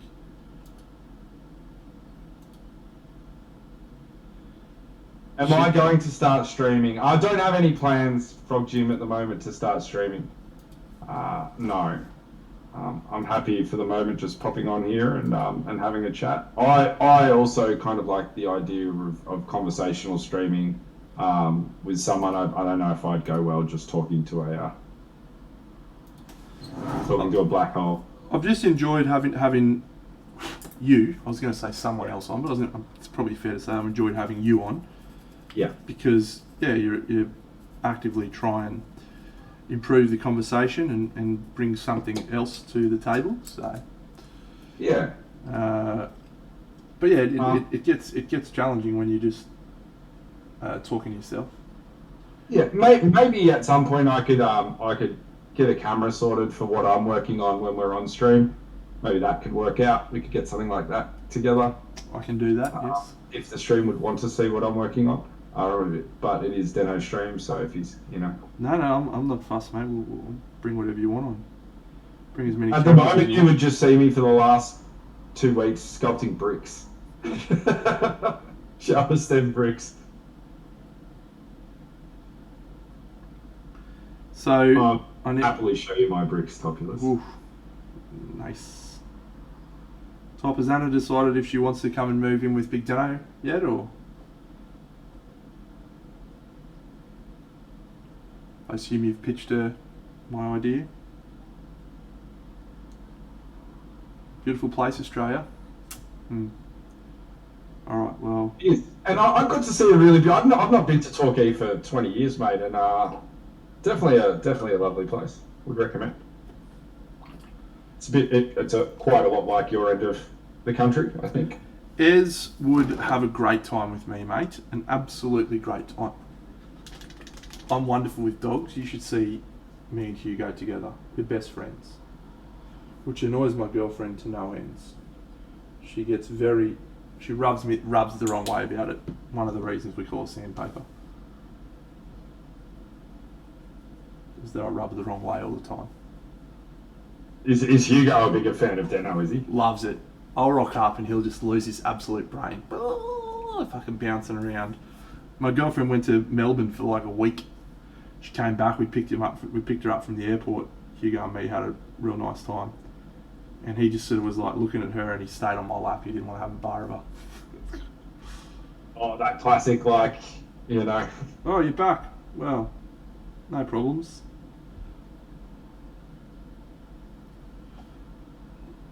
Did she enjoy her shopping trip down to my end of town? She did, yeah. She had a really nice time. She went to the Coco Chanel exhibit and just walked around and took herself out for dinner at a romantic restaurant. Did she meet up with some mates and stuff as well down here? No. Oh, she did it all solo. Yeah. What a legend. She's a lot like me. Just likes having a time to herself. It's awesome. Robbie's hobbies, it does look opaque, and that's because I'm lazy. Normally you would be better off doing a couple of thin layers, but I'm just going hammer and tong on one layer. But you'll still notice a difference, like how much more vibrant the red looks. What did I want to show? Oh yeah, so let's just draw a little thing here. So I was sort of thinking, because one thing I'm enjoying about dioramas at the moment is just the shape of them, like thinking about the shapes. Yeah. So you could go like this sort of shape and have floaty chick in the middle, dudes walking out, chick flying back here. Big guy. We don't know if there's any more models coming in the diorama, in the Kickstarter.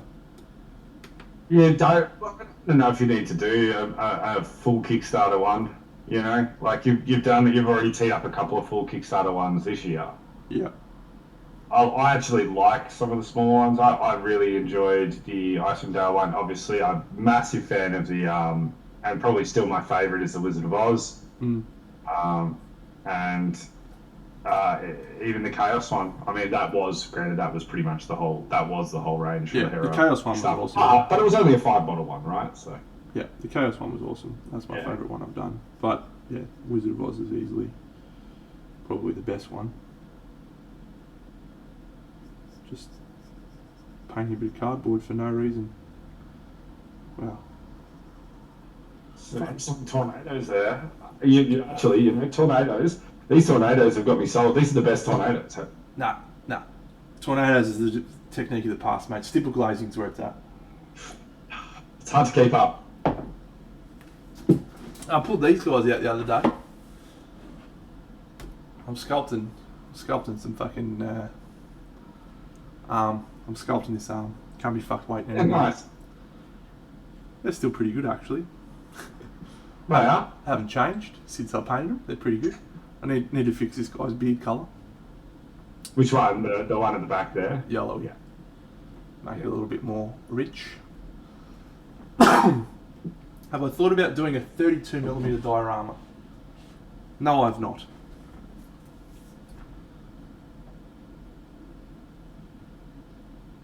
I think that'd be more my speed, 32mm, Robbie. I shan't be doing a 32mm diorama. No, I'm not sure actually. Like I like 32mm models, and I like mixing it up. I like changing my my figures that I paint all the time. Well, you're gonna sink your teeth into a whole bunch of 32s in the next little bit, so that's gonna be good. As soon as I finish this diorama, actually, we're going straight into a 32mm crusade, so that'll be fun. Yeah, see. I'll tell you, I'm very, very much into those particular models. The Beercross Bloodline Soulblight Gravelord models. They're sick. Yeah. We're looking forward to see how you're doing. I mean, I'm assuming they'll all be getting the red fucking vampire danger light. Yep. Beautiful. Snow basis for all as well, right? Yep, I'll just do them exactly the same way I did the Curse City. So, which one are you most excited for? I don't know. Let's have a look at them. Let's do it. It's been a while, actually. Let's have a look.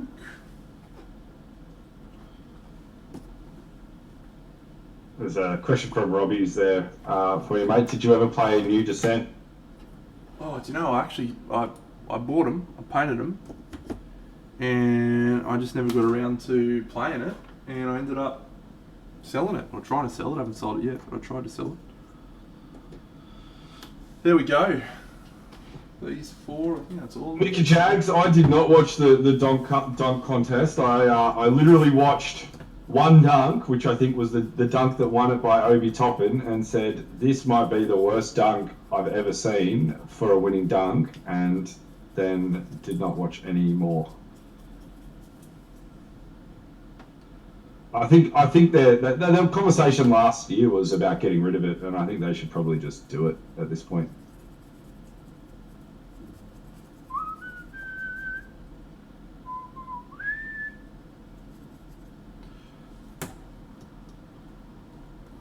How she sits like this, yeah. I've thought about taking this base and doing some extra things with it, eh? Just trying to build onto it for a potential base in the future. I think there's supposed to be another wolf here. Do you reckon the dude will be upset if I don't do it? Yes. Well, because it's actually got stats in the game, doesn't it? Yeah. Alright. Do you know what those wolves are? They're ex-suitors who you just, it's like, nah, mate, I'm not really into you anymore. You're a wolf. Legend. She's got this pack of hungry wolves that follow her around, the old Betty. Like her. She'll be fun, probably. I'm not looking forward to all of that, like, intricate detail on her lapel. That doesn't look fun. Contrast paint. Okay, let's go. I'm going down the centre of her, is that what you're talking about? Yeah. Do you know what I really like about this model? And it's sort of like a departure from old for Games Workshop sculpting. Fur. Have a look at how that fur's done, Yeah, it's good fur. Especially on her jacket. They work on so many levels, Randall. You are banned from dad jokes tonight. You will have no supporter here after the last time. You ran wild. This guy looks fun to paint. Pretty fun. Yeah, he'll be good. He'll be good, this guy. Hi, Stevie. Yeah, this guy will be awesome. He's as well. He's got some interesting detail, like that shoulder pad. That's kind of crazy. That'll be fun to do non-metallic metal on. Yeah. Maybe a little bit of bronze on metallic metal. Ooh, being that you sort of picked up a bronze in the last. You like the bronze, didn't you? Just like the bronze. Just out of nowhere, Big Deno pulls out a bronze. Chills. Full confidence. Oh, that's awesome. Two. It is two. That's awesome. I wonder how often that happens. Oh wow. Yeah, that's.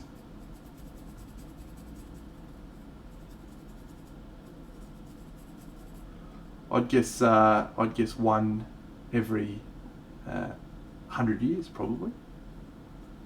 Reckon you're probably right. G'day, Nashland. Yeah, Robbie's Hobbies, you're also banned from dad jokes. This guy is my least enthusiastic one. Yeah, Kritza, he's an interesting one. The rat's tails is the part that probably... Yeah. But I like his sword, and there's elements that'll be nice to paint, but yeah, just on the whole, bit of a nothing.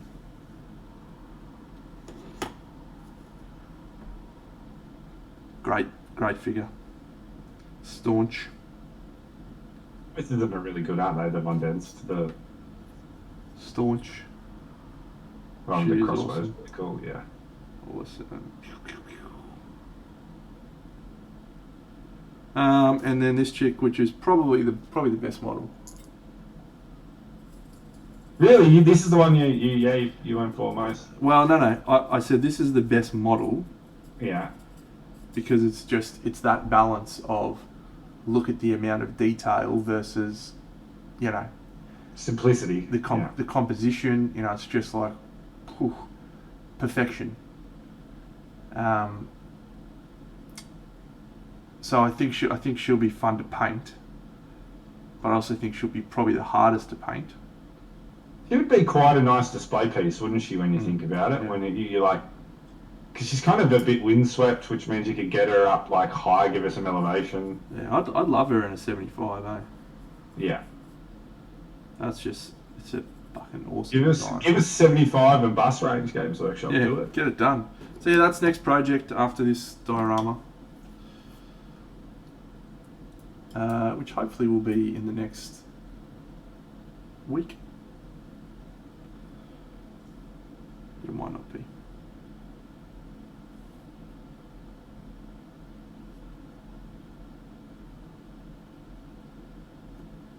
Need to get a little bit of the old. They're all Games Workshop, mate. That's a whole Games Workshop army. Yeah, that's a really good point, Top. That Miniax Duchess is similar vibes and is 75mm. Similar. Have you painted that? No. I'd consider it. I've never felt the need.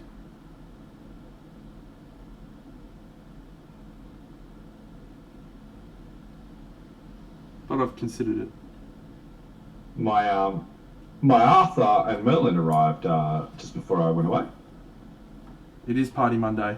I'll allow a single joke for Rocket. How's the models look in the hand? Lovely. Yeah, just hard to fault them.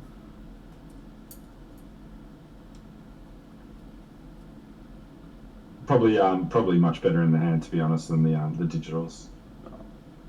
I'm yet to see a Lucas Pena that doesn't just make you go, oh yeah, in the hand. Yeah, I've got 3 of them lined up now. Might have to do just a back to back to back.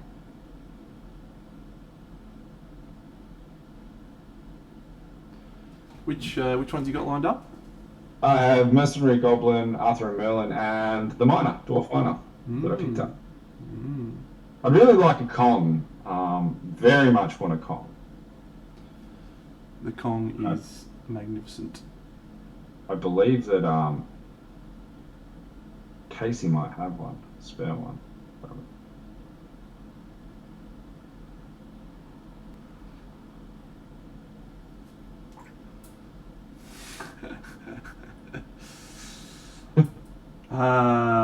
Alright, Stevie, you always get freebies.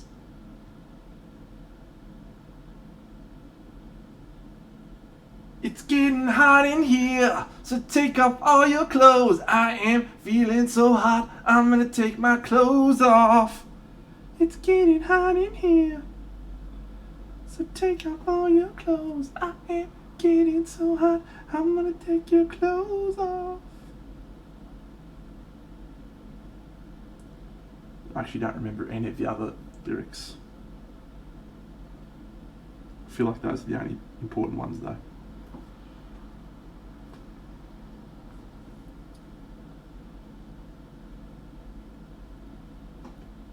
What are we going to do about this fucking pregnant lady? I feel like we've been avoiding her for all night, eh? In all honesty, we've brought up every possible miniature we could show. We've painted every possible miniature we show. We've talked about future dioramas, past dioramas. I even literally put a shout out to the chat to give us direction, and not a single person responded. I don't think. Do you know? How do you feel about potentially just cutting her from the piece?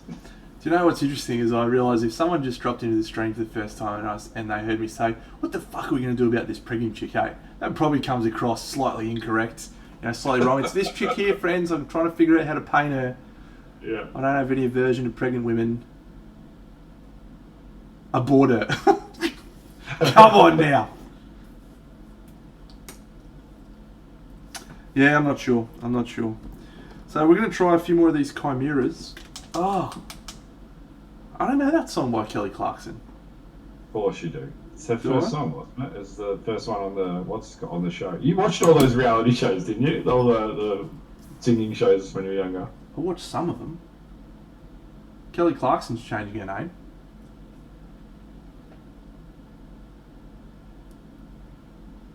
Every time someone says Kelly Clarkson, all I think is that moment in 40-Year-Old Virgin where Steve Carell is getting his chest waxed and he's just screaming out random profanities.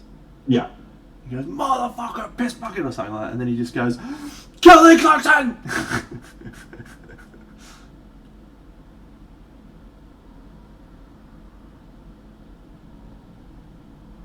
That movie sort of put us on the map, didn't it, when you think about it? I mean, everyone wants to talk about Henry Cavill, but no one's talking about Steve Carell and the 40-Year-Old Virgin just painting up his mans, just having a great time. Great old time. I share a lot of things in common with that particular character. Yep. He collects figures. Yep, got a good collection, got a room for that. Paints mans, very good. Loves video games. I mean, he's actually really just a hero, isn't he? He's a hero. Yeah, you both haven't had sex in your life, so... Saving myself, mate. Don't make fun of me. No, I love that movie. I fucking love that movie. Alright, I wasn't a fan of the range, but this colour's not too bad, actually. What is this one? This one's Mars Orange, maybe? So the new Chimera paints here, the colours that they've got are awesome, right? Really cool. But the consistency is vastly different to the other chimeras. They're either really, really thick and clunky, or they're transparent, and I'm not sure how to cope with that yet. So I'll keep having to play with them.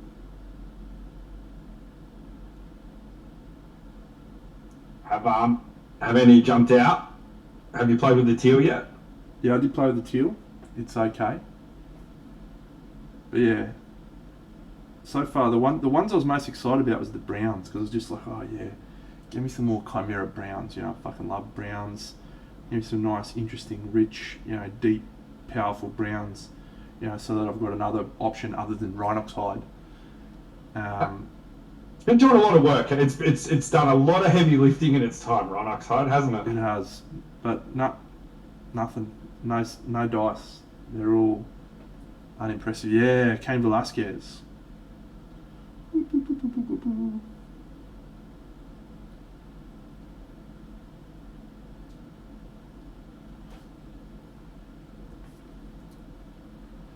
royal brown. I don't think I've tried that one yet, actually. So that's good. But no, we'll find some good ones in there. Or we won't.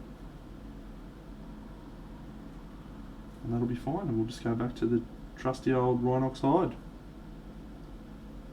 I lie. I use a few others. I've got charred brown and yeah. So, oh, that was a nice chunk that just came out and created a little bit of natural rock. Love it. Excellent. I'm doing the after you do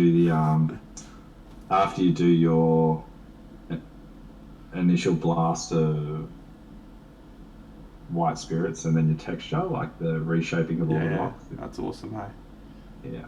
1 minute left-handed coming up.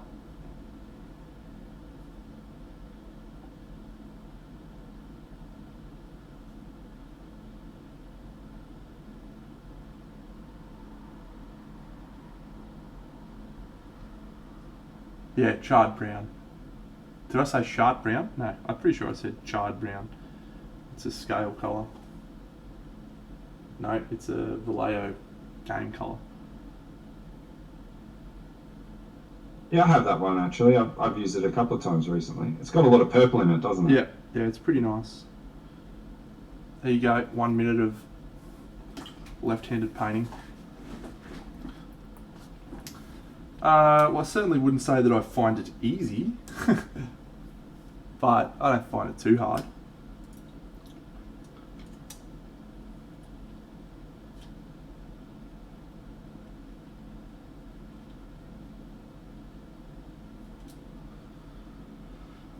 We do shart in Australia, yes.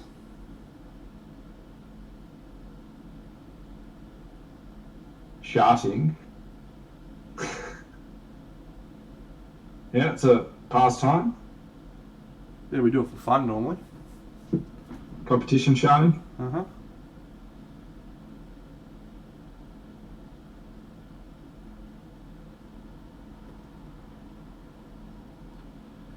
Yeah, no, I'm nowhere near as confident with the left hand. Like I can't do any fine detail stuff, but I can generally position the brush where I want it.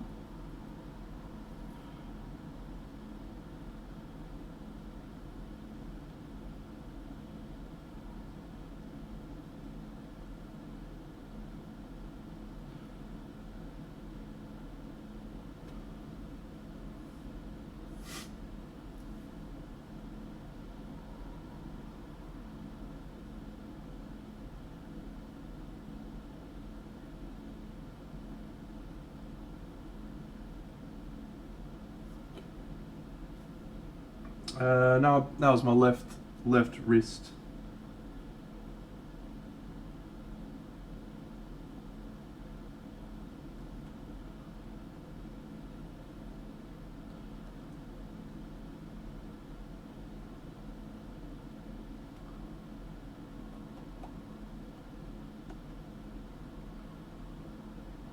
How'd you break your wrist? Well, I used to play rugby league, and I played for 3 or 4 seasons, and I thought to myself, you know what, I'm done. No more seasons. I'm done. And then they convinced me to come down and play one more season, and it was the first fucking, like the week before the first game. G'day Asgard Painting, thanks for the follow. And yeah, so we're having our training run against the under 17s, like the kids, and I played in the men's division, obviously, and so yeah, we're playing against these little fucking 12-year-olds, and they were a really good side, like they were like Broncos development players and stuff. G'day Asgard. Here we go, turn them up to future national champions. They were good. You got towed up by a 12-year-old. We didn't get towed up, right? Because they're just little kids, right? But I said, yeah, I'm gonna fuck these kids up. So we were going hard at them, right? We were just absolutely bashing them. Yeah. I know the contrast paint I use is snakebite leather. Yeah. So this one dude tries to step around Big Deno, and Big Deno absolutely picked him up, and and I tried to slam him into the ground. Like I literally pulled him off the ground, and then I was just like, pound him into the ground and like break 17 of his ribs. Yeah. Anyway, they're slimy little fuckers, right? So he twisted out of the way, and I basically just put my whole body weight down on my wrist and smashed my wrist and snapped it. So what I'm hearing is these innocent 17-year-olds have been roped in to literally tune up gaming, the seniors, right? Yep. And the seniors have decided, for these kids' efforts in tuning you up, you're going to smack the shit out of them as hard as you can. Correct. And this one kid, like, I can see his face, right, as he comes hurtling at you with the ball. Sheer fear in his eyes at a 6'4" dude looking to just put him into the dirt. Yep. Decide to goose step you, and you eat shit. And he's the villain. No, he tried to goose step me, and Big Dano said, no, young man, we shan't be having that. Yeah. So I grabbed a hold of him, collared him, did the old spin, and then lifted him up off the ground, and just as he was about to fucking...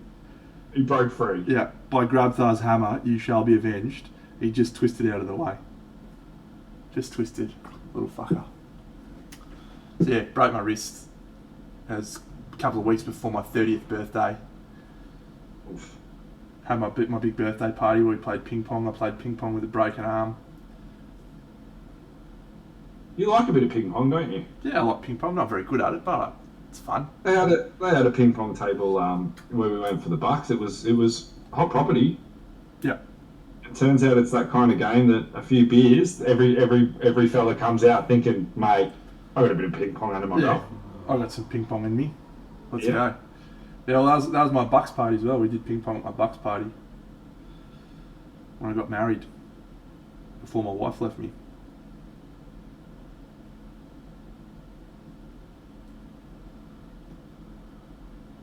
That's a fun story. Asgard miniature painting is a very good painter. You should all go follow Asgard.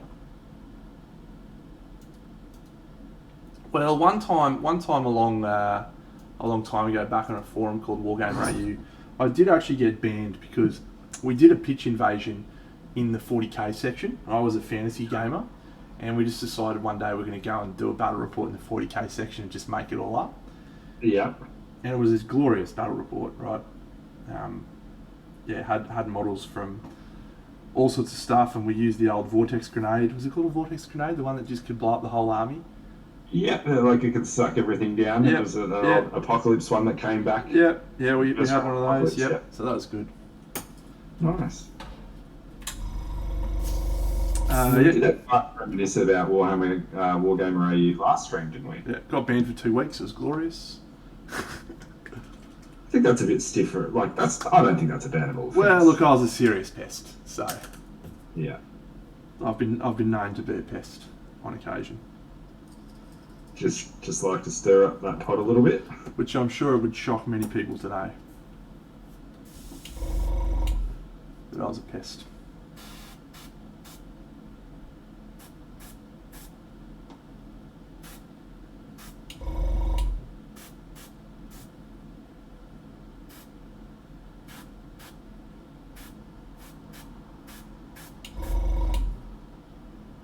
Yes, I didn't mean to be quite as bad as I was, I don't think, but you just got me on a roll and I couldn't stop.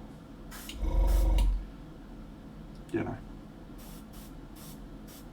Yeah, I don't think any argument will ever top the fucking Cube Gate. Cube Gate was awesome. Definitely some absolute cracking arguments on Wargamer back in the day. Asgard, that was this contrast paint here, Iyenden Yellow.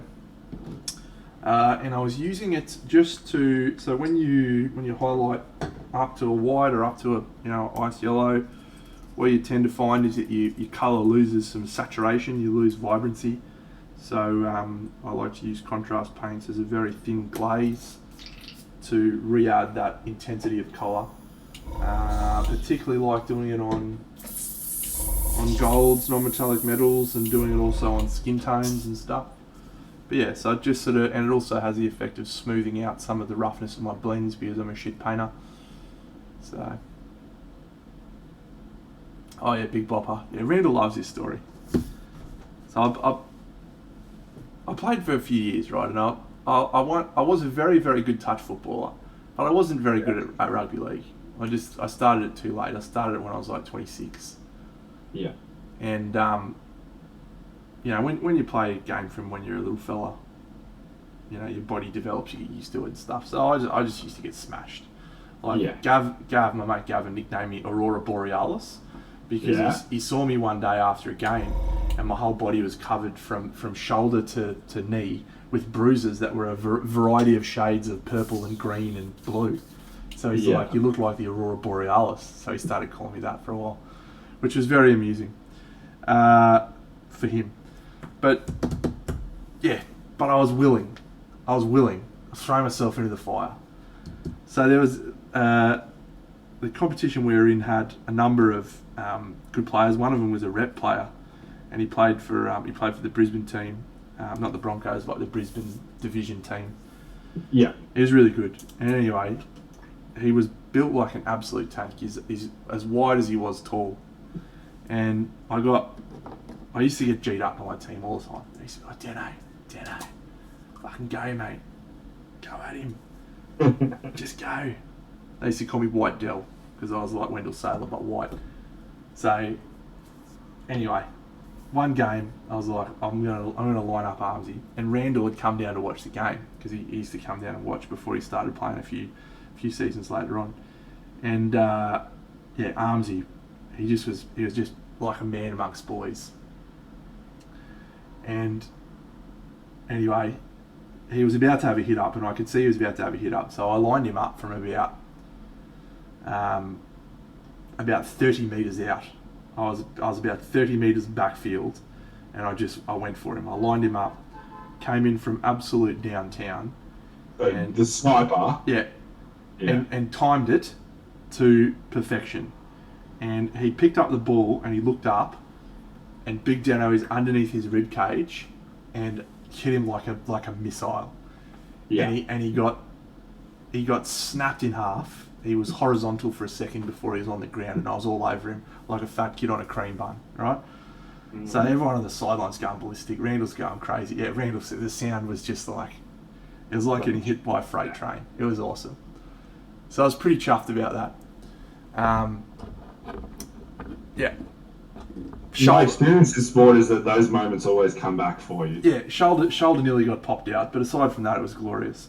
So, yeah, and then he got me back, and it was a good game actually. It was a good game. Anyway, so I thought I had, you know, this game figured out. It's like, yeah, how easy is this fucking rugby league game? So I tried to do the same thing to another fella. Who was just as tall as me, but he was about 500 keggers, I reckon. Yeah, that's what I was playing, Jared, but not country. We did go out and play in Toowoomba a couple of times. Yeah, this bloke, he was a monster. Anyway, I tried to line him up. Did the same thing as Arms. He lined him up from about 50 metres downtown, and then I bounced. He just put out the big "don't argue." And just said, no, Deno, and I fucking hit him and went backwards, fucking legs going everywhere, flailing, falling over. Everyone on the fucking sideline is absolutely in hysterics. So I still don't think I've lived that one down, actually. Randall reminds me of that one all the time. Yeah, the crowd went absolutely ape. They were just like, oh, I thought it was awesome. Look, when you hit the guy? When I fell down on my ass. Oh, when you fell down. Yeah. Yep. Well. It's a good time. Yeah, I think I played one more. Yeah, look, I'll tell you about the time I got banned from playing touch football. But yeah, I played in the front row and second row mostly. And yeah, you used to get absolutely belted. Like, if you're playing, you just walk out there knowing someone's going to fucking clip you around the head, and you just got to deal with that. So that happened. You move on. But no, I played touch football at a very high level for a long time, and I played for such a long time. I ended up starting with my I played on the wing once. I actually played on the wing a few times, and also played in the centres twice. I was probably quick enough to play elsewhere, but I just hadn't played enough, so I wasn't that good at tackling. That was my problem. So they put me in the middle so that I could make mistakes with tackling. Yeah, anyway, so I was a very good touch footballer. And so I played with my dad when I was like 15. My dad had a team, and my dad was like 33, 34. And it's one of my favourite memories that I have is playing touch football with my dad. Like, just love it. Such a cool experience to look back and say, yeah, I got to play footy with my dad. But yeah, this one game, my dad had retired many years prior, and some of the other guys in the team had started playing, their sons had started playing. So there was like a lot of 15, 16, 17-year-old kids, and then this bunch of 35-year-olds, and then I was in the middle. I was like 26 or something. And so the comp that we played in was at Redcliffe, which you would know, but it's got a lot of ex-Australian touch football players. It's like a really high-level comp. And so we're playing against the number one team in our division, which is the highest division, and they're unreal, right? But the one thing about them is they know how to niggle. And so I'm playing with 15, 16-year-olds, and all of the dads that normally played, none of them were there. They were all off, so it was just me and all these 16, 17-year-old kids. And they were good, like they were sharp, but they were just kids. And so these old guys who've been playing for 15 years still got what it takes, but are just niggling them. So they're running up and they're doing the old rabbit punches in the stomach when the ref's not looking, like just old blokes. Yeah. Doesn't matter what sport it is, right? Does I've not played matter. against enough old blokes in basketball. You know exactly what they're like. They like. just love to let you know. Yeah. They do it, mate, all the time. And so he's this one dude. We've got a 16-year-old kid. He's this little kiddo, really lovely, sweet kid. He loves just playing with his dad, and his dad's not there, so we're all looking after him. But he's just getting picked on. And I was on the sideline, was having a sub, and the ref's standing right beside me, the touchy. And we watch this player from the other team come up and literally just slap this guy in the face, like on purpose, slapped him in the face. And the poor kid's crying. I'm like, ref, like, you got to do something, mate. Didn't you just see that? And the ref just sort of ignored me, right? He saw it because he was watching it happen. But he decided not to do anything about it. So I said, well, all right, if you're not going to do anything. So I subbed him off. I gave him a little pat on the back and said, you're right, mate, I got you. And the next time the dude got the ball, big detonator missile, has absolutely cleaned him up. Come off the block, off the line with one mission only. And this was when I was playing footy, right? So it wasn't just touch football, I'm just going to run at the guy. I absolutely axed him, right? Yeah, cut him in half. They started calling me the jukebox after that because I was dishing out all the hits. So this guy has stood up, and it was just on. He's fucking punched me in the face about 5 times, and I'm pretending it was an accident. I'm like, oh, sorry, sir, I didn't mean it. So I got sin binned, and he got sent from the field. And then after the game, he comes over. We're supposed to shake hands, all that stuff, and he comes over to talk, and he's like, says something, and I said, oh, don't pick on little kids, you fuckwit, right?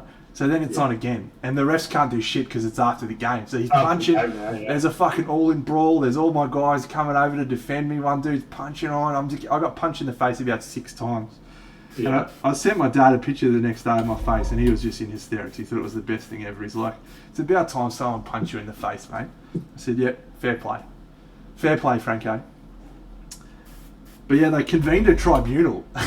So I got sat down in front of a tribunal for touch football. And anyway, I got suspended for 8 months. I wasn't able to play competitive touch football anywhere in the world for 8 months. Yeah, they suspended you as well. Wow, as an instigator. Yeah. But he got 2 years. He got 2 years. So. But yeah, like, because the comp that we played in was like, it was a very decent side, yeah. It's a decent. I mean, look, they'll ban you at any level if you get into scraps, right? But it had a lot of prestigious ex-Australian players and stuff. Like I played against Petro Civoniceva and Brad Thorne a couple of times because they used to play down there.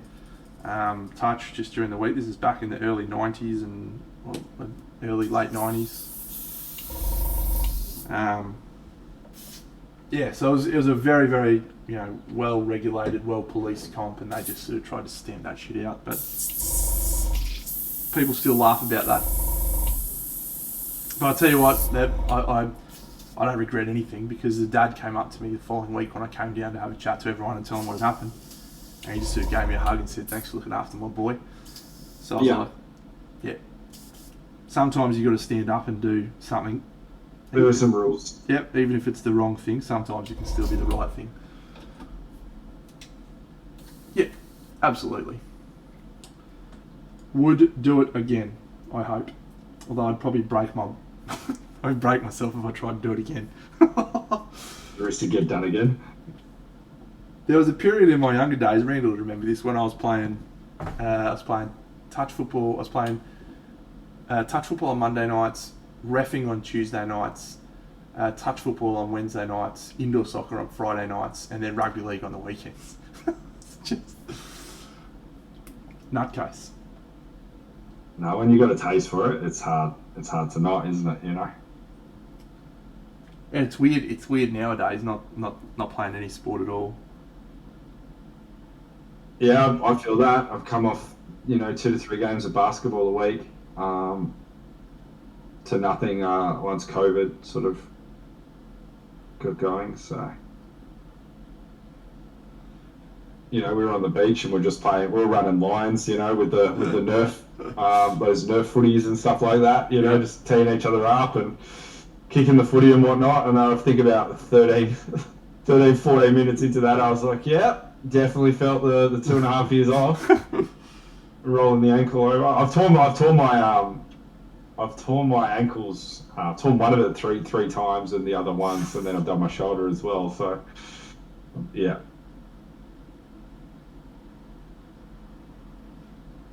See you, Nick Jugs. Yeah, touch football was actually probably pretty aggro, but it didn't get out into all-in brawls. Rugby league, mate, the competition I played in, there'd be a punch on every week. Someone would get punched. But it sort of was just, no one really did anything about it. You might get a sin bin or reprimanded, but... Well, it's the sort of game as well that, like, you're hitting each other hard enough anyway that taking a shot to the chops is fine, right? Yeah, it's just some blokes getting out some aggression, mate. Yeah. You just deal. But yeah, touch football didn't often turn into that, except for that night. That's a good quote, Wavy. That is a very good quote. Is it from Treasure Island, or is it just a...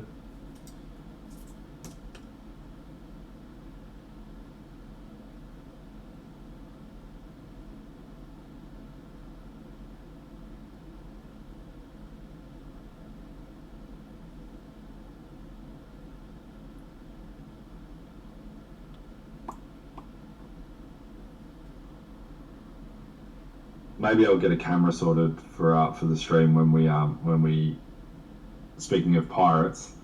Oof, yeah, we should do that actually. Yeah. All right, let's aim towards that. Yeah, we'll do our pirate journey together on stream. How glorious! Yeah, that'll actually be helpful because we'll be able to talk about what we're doing. Yeah.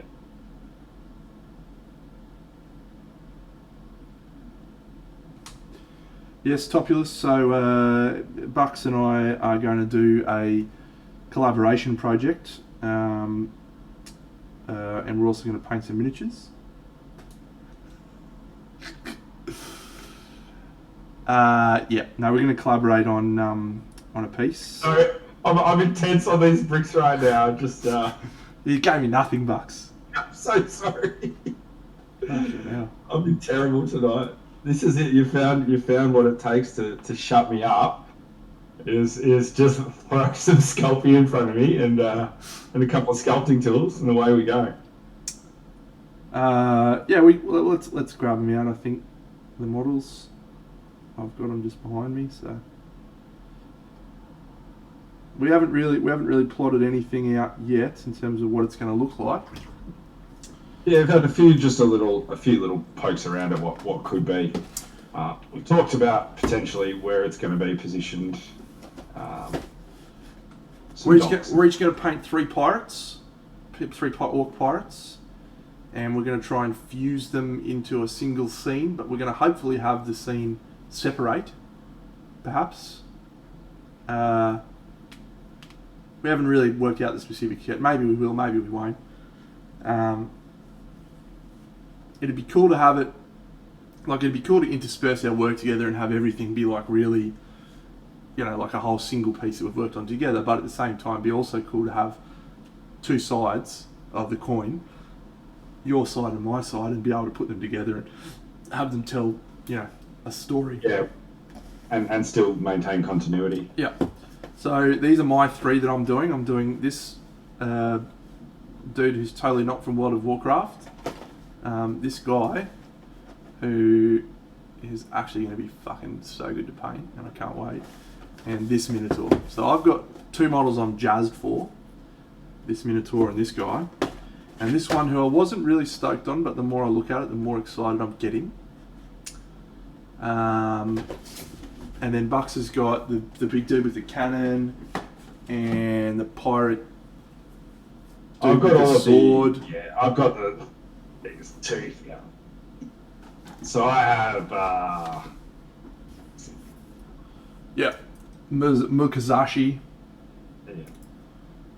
And then. Yeah. Oguldur. That one's awesome. Yeah, no, I think that this one is like the most you one in the whole bunch. Concur. Oguldur. Yeah. Yeah, it would have been probably the one that I was keenest on out of the whole range. But when I say that, I also am excited that you're doing it because I already know what I can do. Yeah. And I'm looking forward to it. After getting Sharky under the belt and playing around with some big child sort of orcs, like, got a bit of a feel for it now.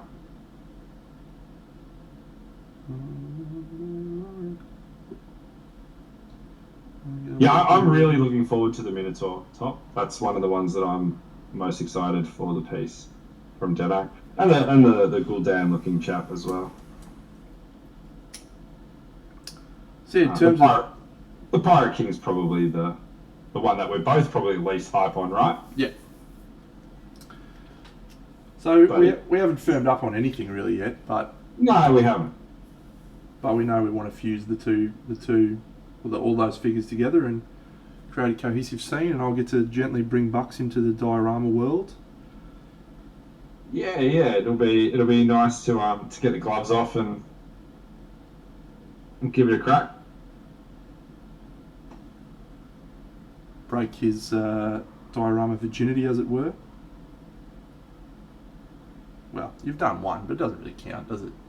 No. It's just like a straight rip-off of Deno. Which one? The fucking red one with the red glow and the Cursed City dudes. Yeah, that one doesn't count.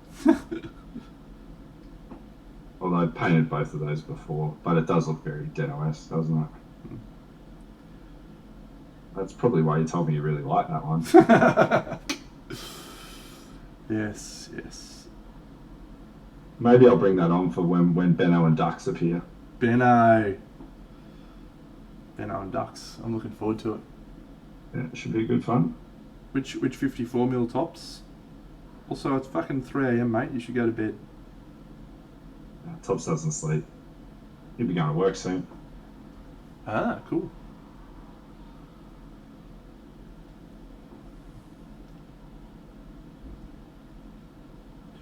Good, mate.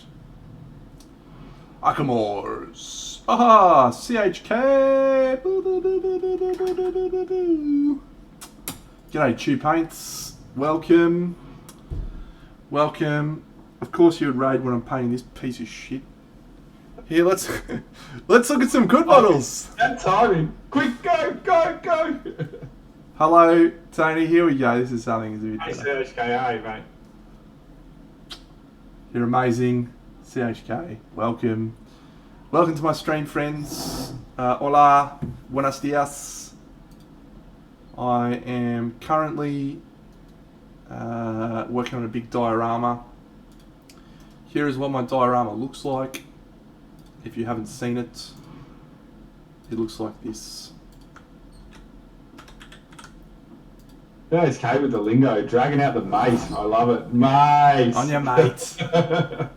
Legend. Fucking beauty.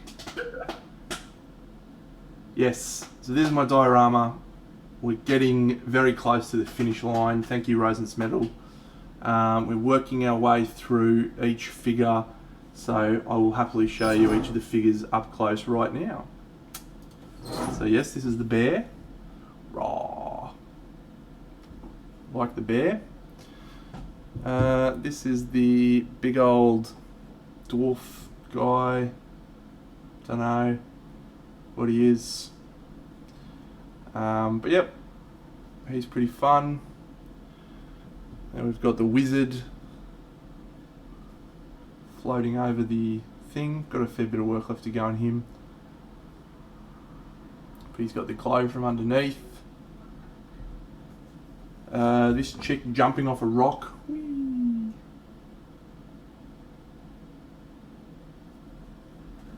And this guy. And this big dude.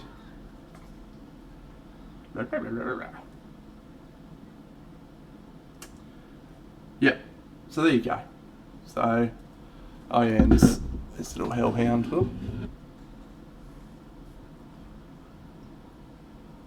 So we're hoping, when I say we, I mean we collectively as a group, we're hoping that I can get it finished by this weekend.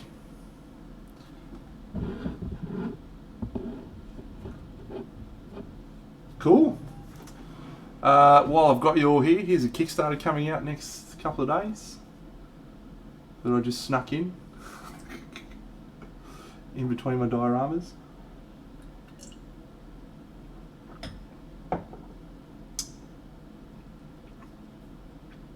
Very fun. And here's another piece that I'm currently stalled on, but I'll be going back to some point soon.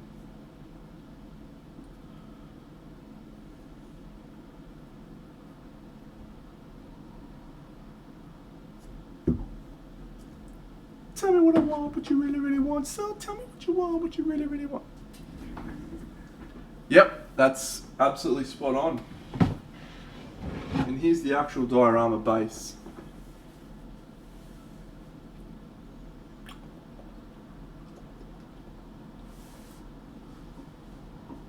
Very big.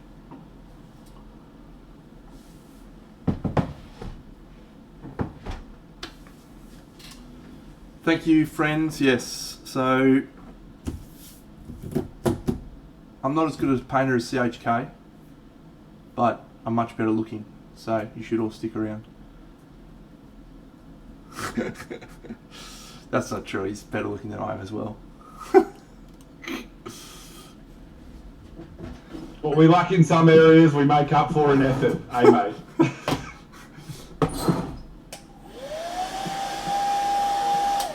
I make up for it in being very, very, very funny. That's about all I've got going. So, let's paint some bronze, I think. Let's do it. She needs it. I'm starting to feel a bit better about it now. I've managed to tweak the skin tone and tweak her hair and stuff, and yeah, we start maybe back on track, but... Hey, we need to do something with the bear rider. I do speak better English than CHK. I got him covered there, you're right. Fucking beauty. The bear rider needs a colour. Thanks, Top. Actually, that is true. I am a better singer. You don't like the bear rider? I do like the bear rider. I just think it needs a colour. It just needs something. He's so far. He's so far at the back, mate. Like I don't want to. Yeah. I don't want to fuck around with him when he's just an irrelevant component. Fair enough.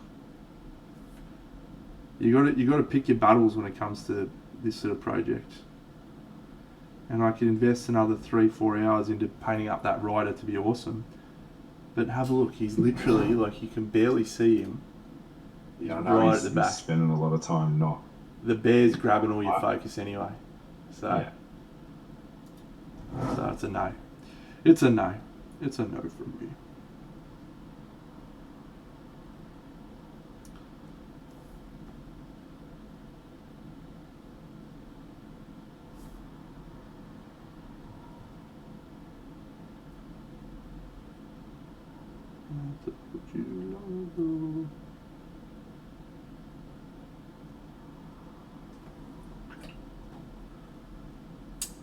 Alrighty.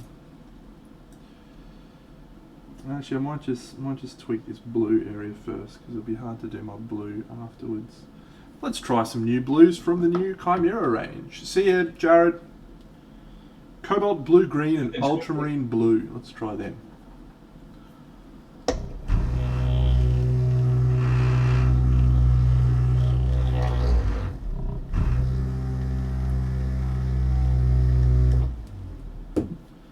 Wow, that's very thick.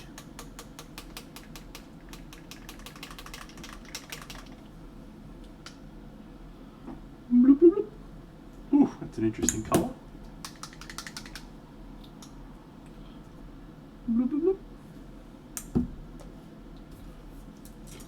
I might be ready to send it off for a bake.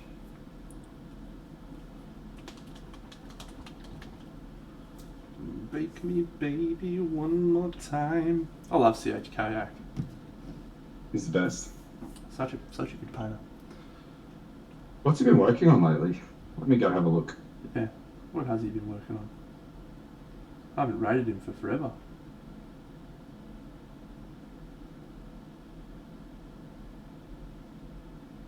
What did you think of the Orc Lin that was done recently that was shared around?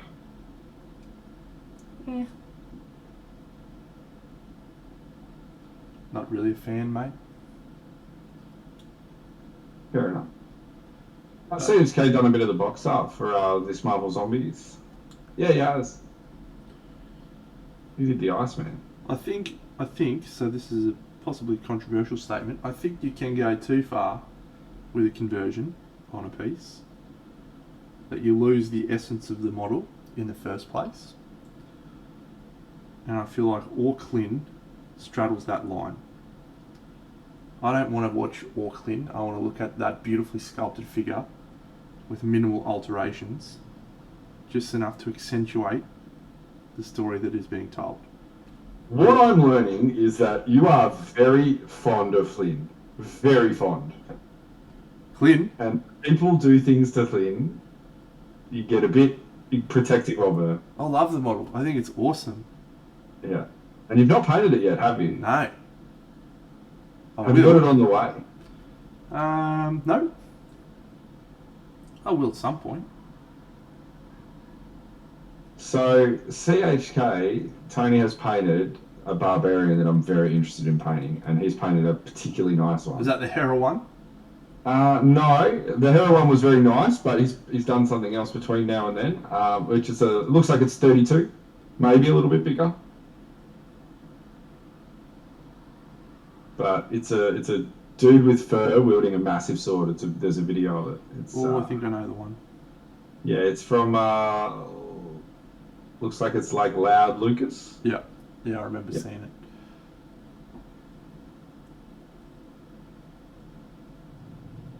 it. His Iceman from Marvel Zombies looks sick. Red Kaiju, thank you for the follow. Alright, I'm coming around on a couple of these Chimera colours. These are okay. This one looks nice. It's one of the transparent ones though, so okay. But I mixed a bit of pastel in with it. We're getting some reasonable coverage. Yeah, no, I don't need to do anything more than that. I told you long ago, I get what you waiting for. What a song. Cracking song.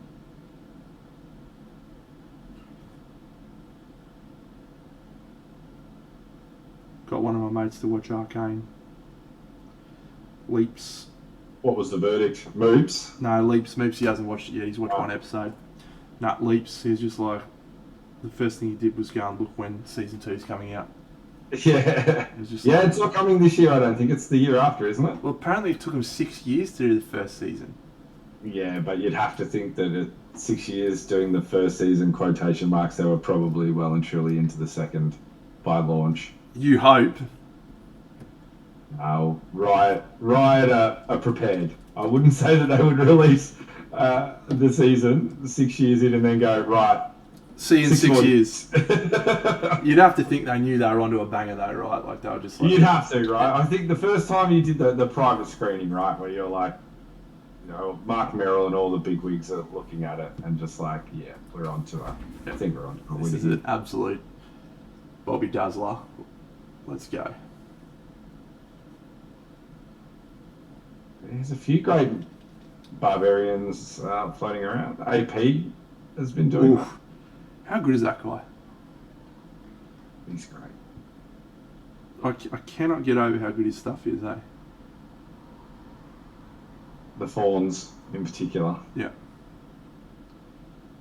He's just got something beautiful about the way he saturates the colours and just He's really good at painting warm flesh tones. Yeah.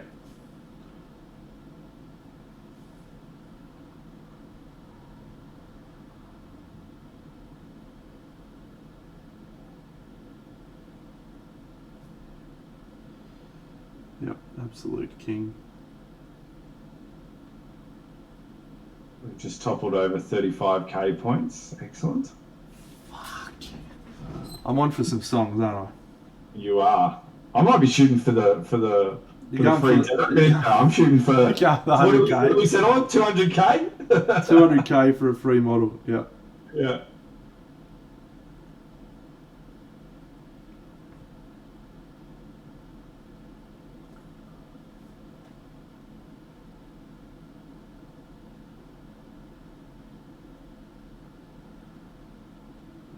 What you waiting for? I think the bronze will make this particular one. I'm hopeful that will happen, but I'm already feeling better about her. That's good.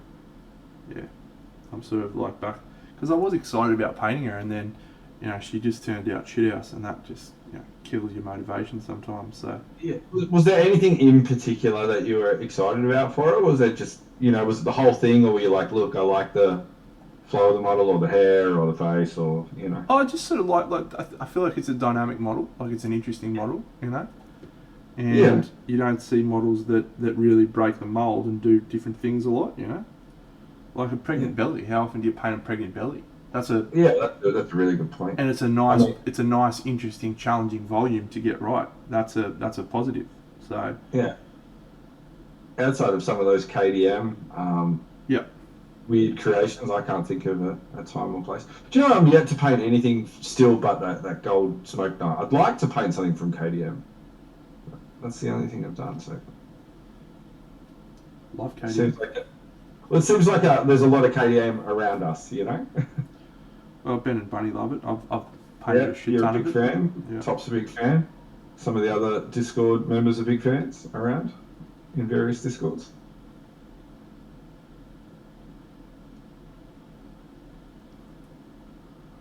I told you long ago. Yeah, I'm a big fan. Have you finished your one yet, Jack?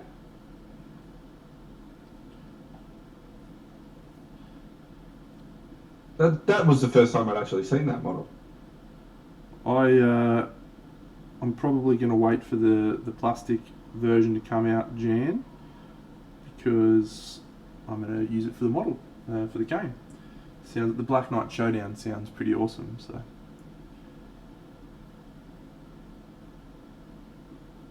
I really like the game, Bucks. Yeah, I know. I'd like to give it a go. Hey, I've done a lot of painting in the last 18 months, and probably put a lot of the stuff gaming that I like, some of the gaming that I like to do on hold, and we played a few games while we were away for the Bucks, and it sort of ignited a bit of a passion again. Nice. What'd you play? We just played some Magic while we were there, and that fired up Bucksy. So I've taken an 8-year hiatus from playing Magic. I was playing it quite competitively. When I moved into a new job role and a new place, I couldn't get down to where I wanted to play and practice enough. So I just sort of let it go. So it was one of those ones where you let it go while still in love with it. And then I was like, look, it's a very big commitment to that game to get good and play as much as you need to. So See you, if I can't do Danzaron. that, if I can't do that, I don't want to see Danzer on. I don't want to do it. And then the boys surprised us with a bit of a draft, and it was good fun. Had a lot of fun, and Bucksy swept the draft, so Very nice. Love a high achiever. yeah, so that was good. A little bit of Zombicide as well, and Zombicide's always good fun in that sort of setting, isn't it? yeah, and I miss it. I'd like to play some other board games, It's just hard to find the time for everything, mate, It is. Like, that's actually one of the reasons that my girlfriend and I don't live together. The main one being she hates me. Yeah. But the other reason being, I just have so many activities in my life. Do board games every week on a Tuesday night. Usually play games on another night. Paint fucking toy soldiers. Stream 3 times a week. It's just, what's the point? Yeah, here we are. Yeah. Just a couple of visits a week, bit of a hangout, Yep. get some food, and Yep. then Watch some Expanse. yeah. Actually watched. Did I tell you I watched Hereditary the other day? You do watch horror movies or not? No. No, you don't. No, I do not. Not book or. Yeah, very rarely do I enjoy intentionally scaring myself, but no, I'm just not interested in watching Yeah. it. Aesthetically, like, I enjoy the visual side of it, but because I'll watch fantasy horror films, Yeah, yeah. like there was a film that came out a few years ago called Season of the Witch with Nicolas Cage. I loved that film. Yeah, loved it. It was sort of a bit of a horror film, but with fantasy elements. Talking about films like that, have you would have surely seen Black Death, yes? Yeah. Yep. With Sean Bean. Sean And Bean. Eddie his Redmayne. commander. His name's Osmond in it. I can never remember his actual name. Eddie Redmayne, but yep, I have indeed seen that. Yep. That was a good film. Yeah, I like films like that, right? Mm-hmm. They're scary and suspenseful, but overt jump scares and that sort of shit doesn't really. Doesn't do it for you. Nah, not really. Yeah. Yeah, there's just not enough movies like that made, is there? Like the sort of fantasy blended historical. I just Action-y genres. make as many Not fantasy fantastic movies. in that, by the way. Make as many fantasy films as you want. I will be there for all of them. I love them. Except for Aragon, right? Put that in the bin. I loved Aragon. Did you? Yeah, made me want to fucking watch the sequel, which never got made.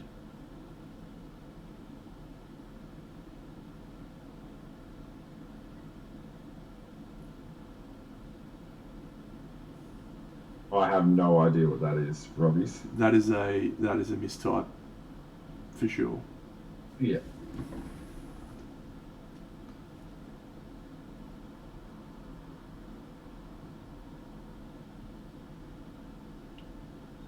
Well, mate, we should start making plans for Queensland Motor Hobby Expo. Get you up here. We'll play some games if you want. Yeah, absolutely. I think that'll be heaps fun. Do a night of gaming and maybe go out for dinner or something. Yep. We'll be going out for Mexican. I've made the choice. Okay. Sounds good.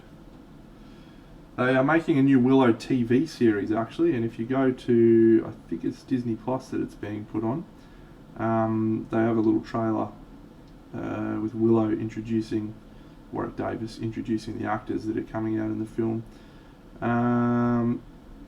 of which there were not many that were recognisable, but one was the chick from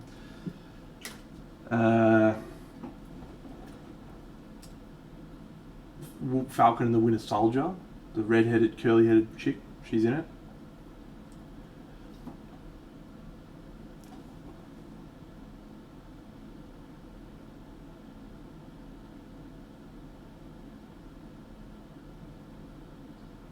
Looks pretty cool. I'm going to do one more pass with the texture.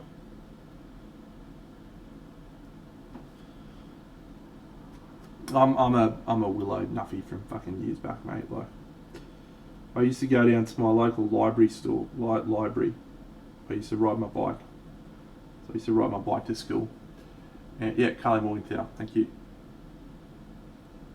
Yeah, so I used to ride my bike to school, and on my way home, I'd usually stop in at McDonald's and grab a cheeky cheeseburger or some hot chips from KFC. Usually had to steal money out of the coin bowl that Franco and Wall, Mum and Dad, used to have. So that was awesome. Yeah, or I'd stop at the library. And so the library used to have a section where they had VHS tapes. So you could hire VHS tapes in the library. And I used to that was where I first saw Star Wars and The Empire Strikes Back and Return of the Jedi. I hired them from the library. And Willow. I reckon I hired Willow about 100 times from that fucking library. Fucking loved it. Which one of those old fantasy films had Andre the Giant in it? That was The Princess Bride. Maybe I've never seen Willow. The Princess Bride is the one where Kari Ules plays a farm boy who gets lost out in the world, and he pretends to be the dread pirate Roberts, and he has to rescue his Princess Buttercup. Inigo Montoya is chasing down his father's killer. It's a very good story. Would you believe, right, that the one thing I need that I just never have is a brush, like, that's just covered in paint for long enough that all the bristles have just gone rock hard. And that's all I need, and I never have one. Yeah. G'day, Jimbo. Yeah, Mad Mardigan. If Mad Mardigan is not in the new film, if fucking Val Kilmer doesn't get a run in the new TV show, I am gonna fucking blow stacks. Because Mad Mardigan is the hero of that fucking film. It needs to be the hero of the show.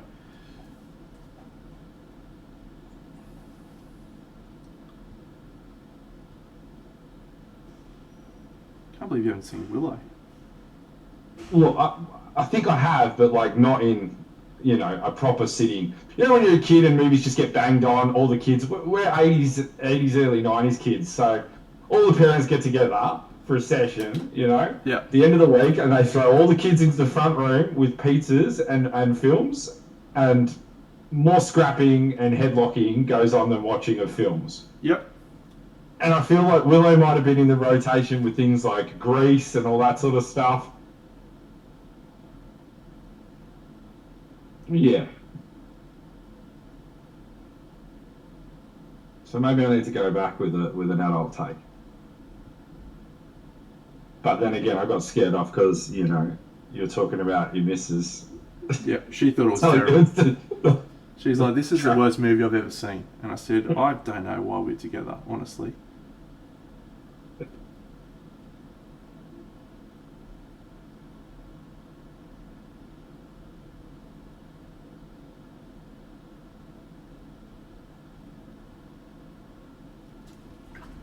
How was basketball, Jim? Did you play tonight?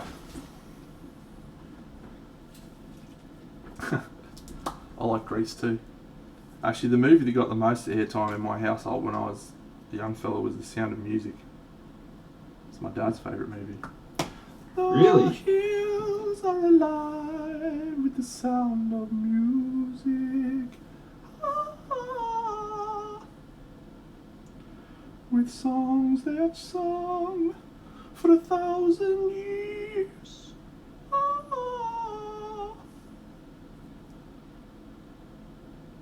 My heart wants to live like a bird, something, something on the brook, or something to the sea, to the sea. Is that what Edelweiss is from? Yeah. Edelweiss. Great fucking film. I love that movie, actually. We watched it so many times when I was a kid. So many times. I don't think we really had one of those films as youngsters in my family that we just watched over and over. As a family, anyway.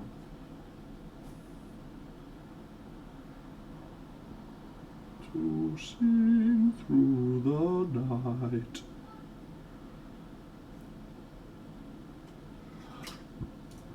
What's your favourite science fiction movie of all time? Battlefield Earth. Mate, are you serious No. right now?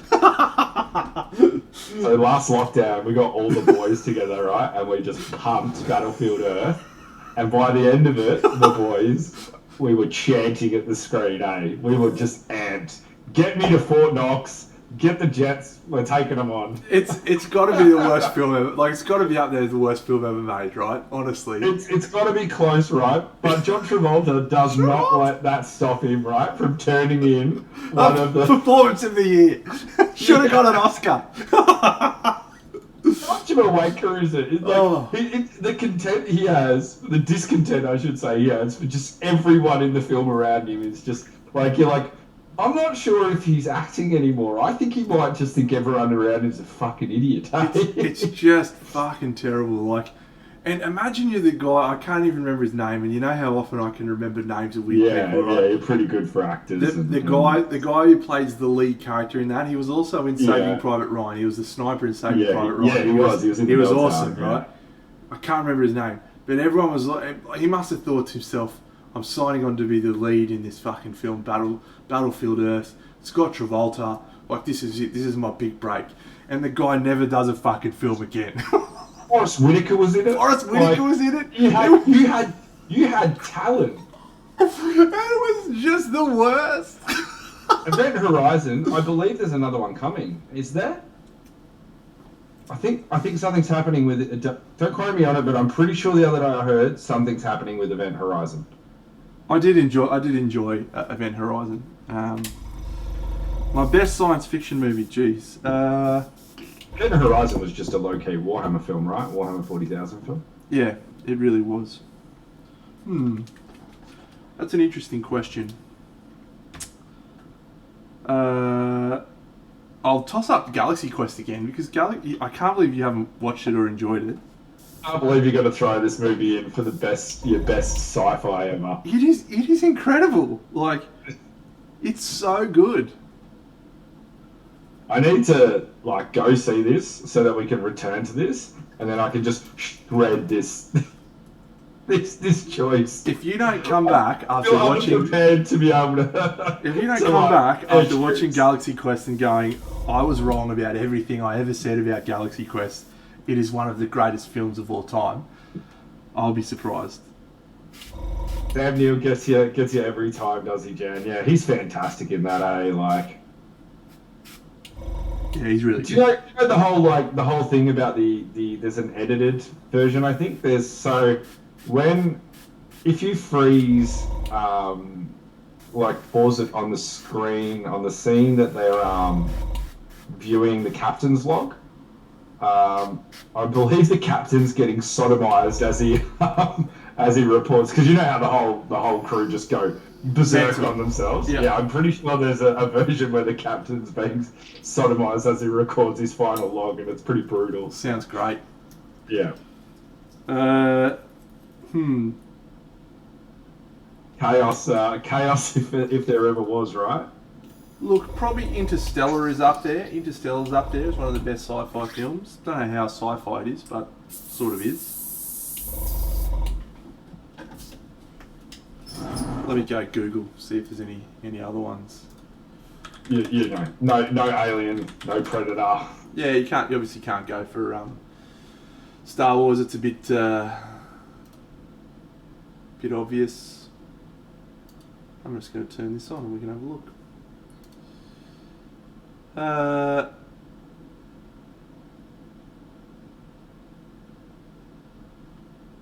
John Carter was not good, but I liked it. Did you like Ready Player One? I did, yeah, I liked it a lot. Good. So I've got one that's pretty good. Was it Pandorum with Dennis Quaid? Ooh, that is a good one. Yeah, I did like Pandorum. That was good. Was it Pandorum or? Yeah, no, I think it was. Yeah, Pandorum, I believe. I really liked Pacific Rim. Call Me Crazy. I thought it was awesome. I did too. What did you think of the second one? Still, we're happy with the second one as well? It wasn't as good as the first one, but it was fine. You still haven't seen the new Dune yet, have you? No, I'm going to watch it. I'm going to buy it actually on because I can buy it on Apple TV or something now. I think you really enjoyed it. Prometheus was pretty good. Did you enjoy Covenant as well? What was it? Covenant, the second part to Prometheus. No. Actually, I tell you right now, the new Star Trek films with Christopher Pine and Zachary Quinto are unreal. I love them. I've only watched the first one, I think. Yeah, Into Darkness in particular with Benedict Cumberbatch is a fucking belter. As Hart? Yeah. Gone! Aeon Flux. What about all the Planet of the Apes? Yeah, I liked him. Oh, okay, here's a banger. Sunshine. That is an absolute banger. Is that good? Oh, yeah. Yeah, real good. Depressing, but good. Total Recall. That's put me down for Total Recall. That is my pick. That is my favourite sci-fi film. Total Recall or Gattaca. Total Recall or Gattaca.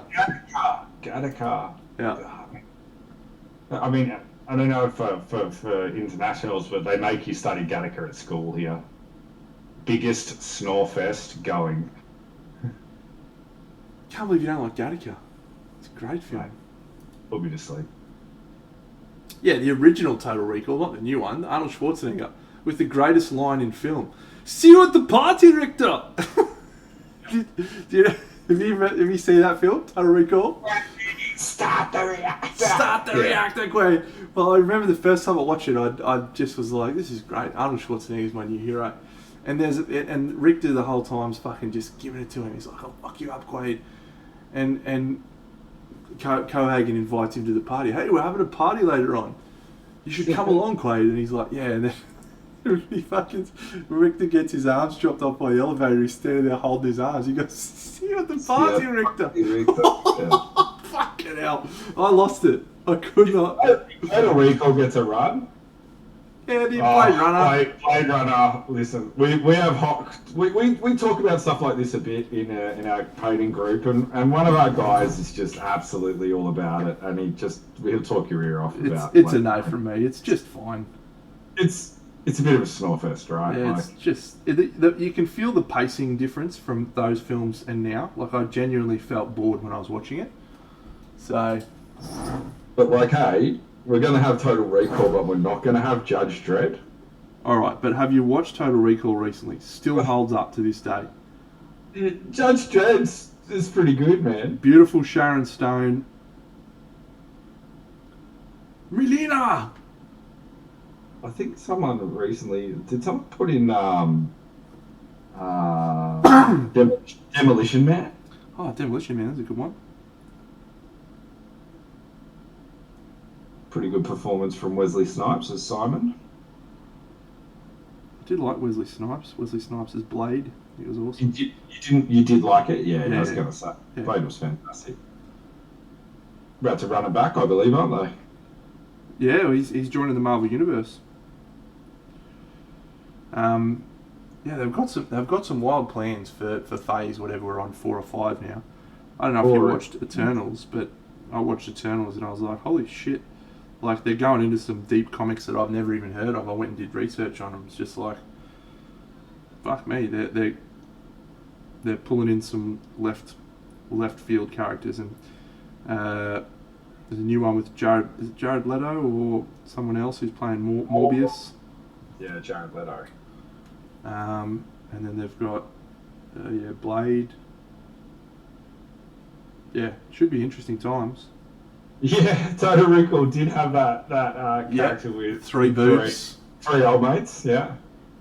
It's a fucking belter of a film. Trend with Carl Urban and Cersei Lannister. Lena Headey. Yeah, very good. See, this is what I mean. This is how you know Battlefield Earth was a terrible, terrible movie. Because I can rattle off just about every actor's name, and I could not for the life of me tell you that guy's name. I'm going to go get it for you right now. I think it's John, but I can't remember his last name. Get that cast up.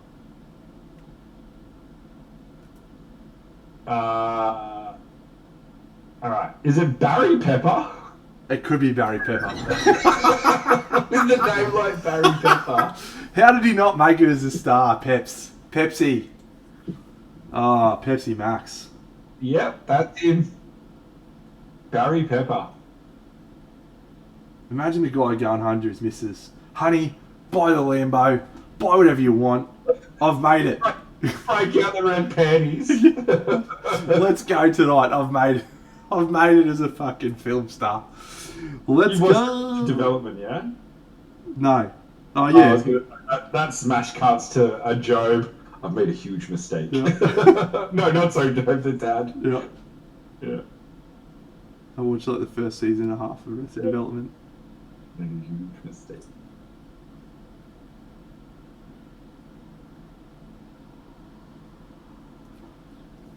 I think I'd have to put Aliens as my favourite all-time sci-fi. Yeah, that's a fair call.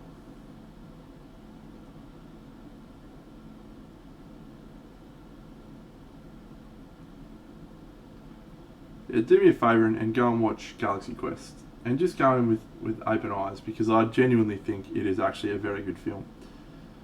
I don't know what they did when they marketed it.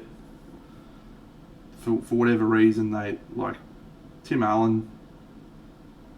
People are like, nah, they want to have a bar of him. But Sigourney Weaver is unreal. Alan Rickman is just an all-timer in that film. Yeah, Alan Rickman's great. Do you understand the premise? I told you the premise. Yeah, I think you have. Like they're all from a show from the 60s or whatever. They're all from Star Trek. They're all actors, and real aliens come down and take them to their real spaceship. Which has your missus seen that? No, but she will hate it. What I want you to do is you put it on for her, and I'm going to go off. Okay, all right. I'll put it on for her, and if she walks away going, "That is one of the worst films I've ever seen," you will know that it's a good shout to watch it. Yeah, because her taste in films is awful. You know one we left out? Mars Attacks. Yeah. I'm fine with leaving it out. Yeah. But that's the sort of like, that's what I associate this film with. Like,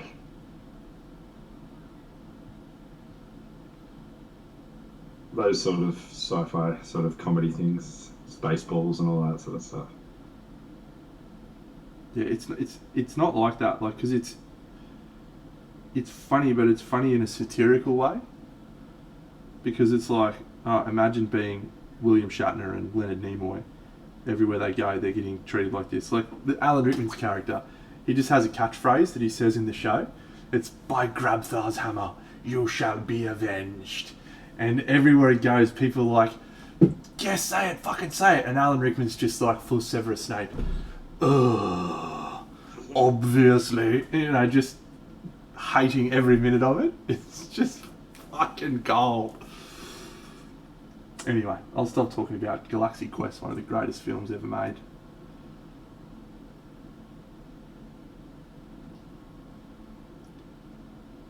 See, if I'm watching a movie, Jub's watching a movie as well, and so you kind of got to convince us both, and I could see Jub rolling her eyes into the back of the head for this one. Correct. That's a very good observation, Robbie's Hobbies. It is a parody, and it is meant to piss take all of those, but there is also... Hello, Luca.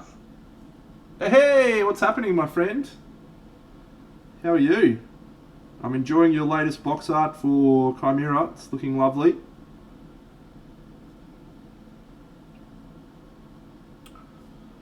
I told you long ago.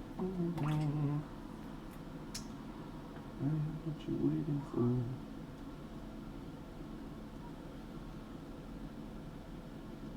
What are you working on at the moment? Still working on that?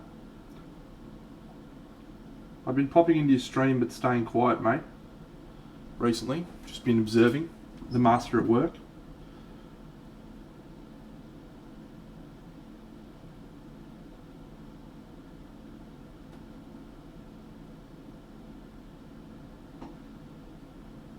I think I dropped into his stream a little while back and checked out the bits and bobs that he was working on. I think he was working on some Harlequins at that point. I did Seth. Seth from Nocturnal was actually one of my very first editor's choice on thingy. Good mate, here is the latest picture.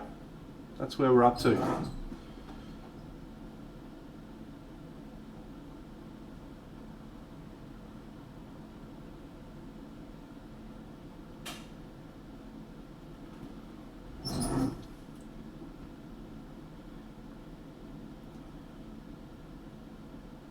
So we've got a few models that we've got to finish off and tighten up a few elements, but yeah, I think we'll probably be finished in the next week-ish, hopefully.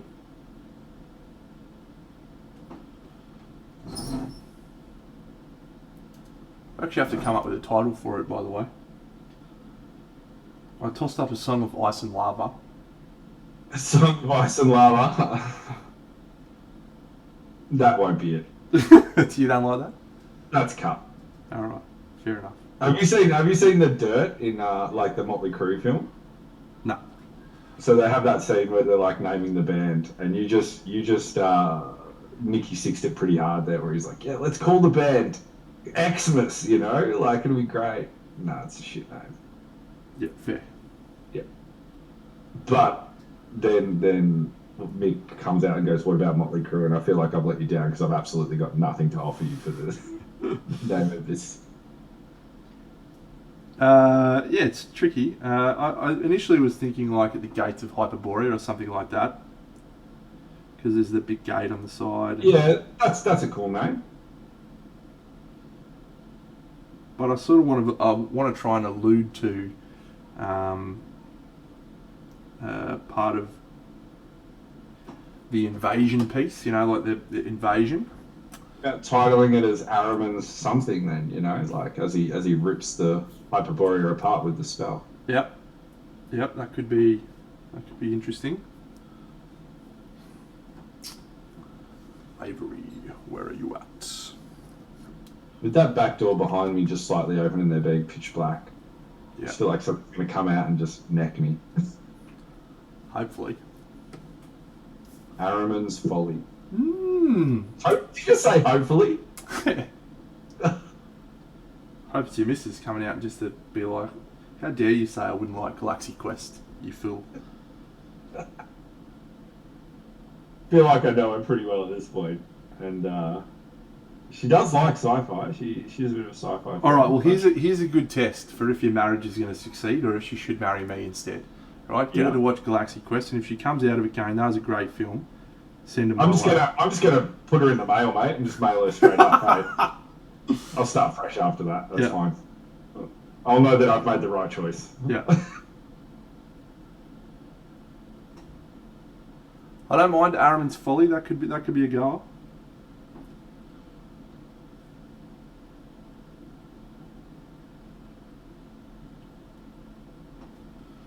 Alright, let's tweak the skin tone a bit, and then I think we may wrap it up for tonight, and we might go raid Luca if he's on. Sounds like a great idea. He's a fucking legend, that guy. He is. Always enjoyed visiting his stream. It's always been a good time. Yeah, let's have a look if he's on yet. Twitch. He hasn't started yet. Nah, I think he was saying he was gonna. He's eating some food. Alright. We'll see. I'm going to do some airbrushing anyway, so.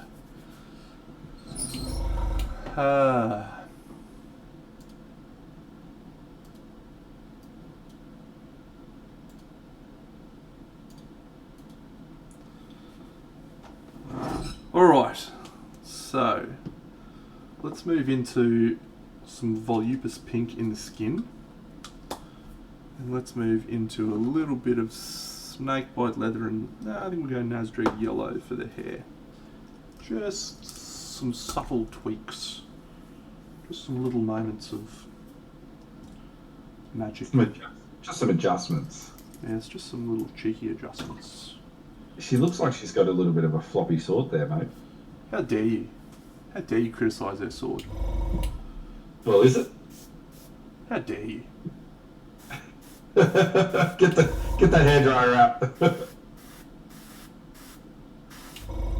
I like her leg. Her lead leg is looking quite nice. Oh yeah, there's a lot of, and you got to remember this is a viewing angle, right? So that's it's actually not too bad, right? We're getting there. Yeah. It's just that hair is more in line with. I'm much happier with the hair now. Like, it's not finished, but yeah, much more in line with what we need it to be.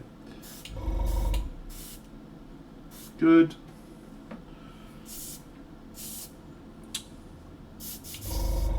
Go a little bit of yellow. I like Nasdaq yellow. I like it for golds, but I also really like it for blonde hair because it's a bit dirty. It's a bit dirty yellow, so you get a little bit more, hints of brown and green in it. So, yeah, I mean, yellow blonde is like a very specific type of blonde, whereas I think that using things like snakebite or browns and tans and things like that, khakis are much more natural.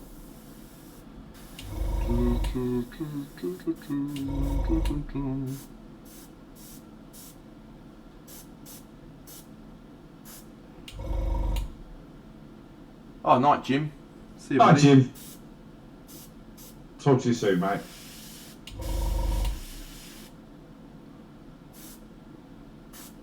You're my favourite, Jim. And I hope Frog Jim's here to hear that.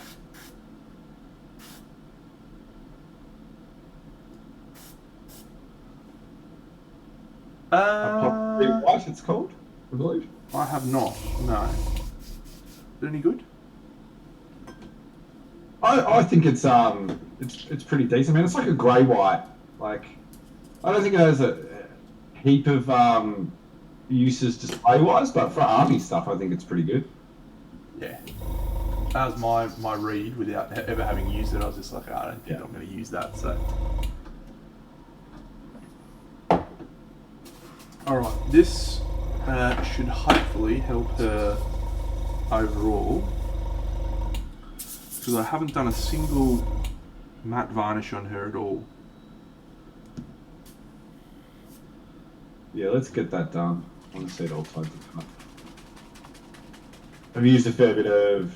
Have you used much AK on her? I've used everything. I've used AK, I've used Scale Fantasy, I've used Contrast. Everything's just all over the shop.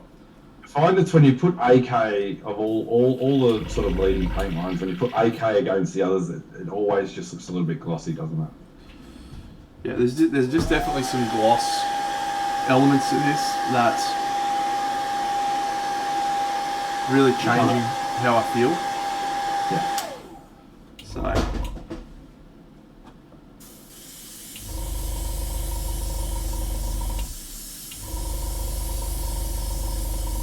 You know, I've barely been using my my Ultra Matte lately. I've been leaning solely on the Tamiya. It's good stuff, eh? It is. Quite happy with it. It's been performing well. It was a good tip.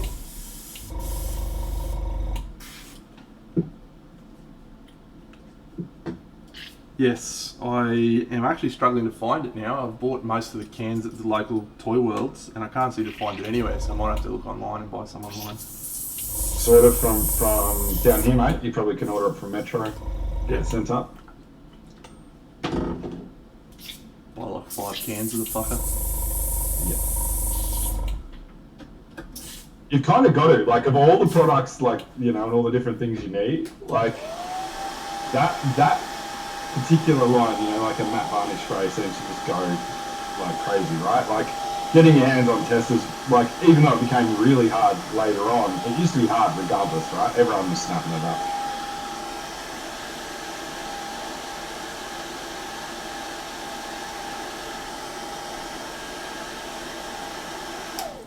I think I've done it, I think I've saved her.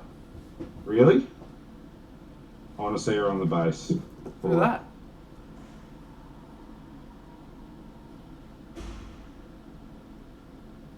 Yeah, once you get her eyes in. She looks awesome. Fuck yeah. I'm so happy. She was the one that was dragging it down, She right? was really killing me. Yeah, I was just like, I can't do it. Can't face this diorama with her. But now I reckon I can finish pretty much everything Yeah, I reckon I can finish a lot this week. This week will be a month, won't it? Yeah, I think so.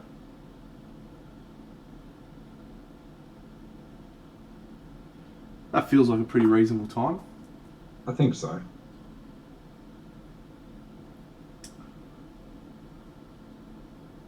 It's funny because we are a bit spoiled for speed on this stream. It's felt like a really long time. It has, hasn't it? Yeah. But it has, yeah, it has felt like a long time for me too. Yeah, I'll bet. And you've squeezed a couple of things in between as well. Couple? Two? Yeah, two. You did Cozy and you did... Yeah, I've done a few bits and bobs in between. So. Yeah. Octavius.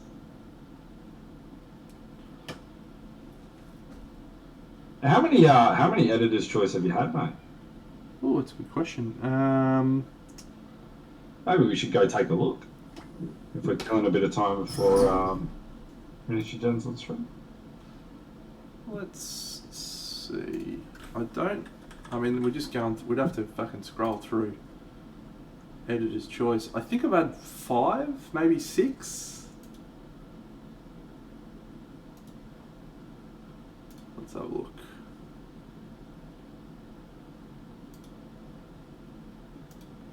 Don't know how I clicked on that. Editor's choice. There we go. There's Bunny, which is awesome. Thor Bjorn's Sculpt, which I like. Conrad got his Hush. His Hush got in. Awesome. That was a nice version of his Hush. Yeah, it's awesome. I haven't had one for a little while, actually. Let me think. There's DC, what a legend. Oh, that's nice. Cara get in as well, I think she did, if you scroll up. Which one? Scroll all the way to the top. That's Cara. It is too. Yeah, nice one, Cara. Good work with their bug. This is awesome. Fuck. That's a. Yeah. I painted this one, and yeah, that's really, really, really nice. That's a very nice version of it. I feel like, this guy, he's coming along. This guy, fuck.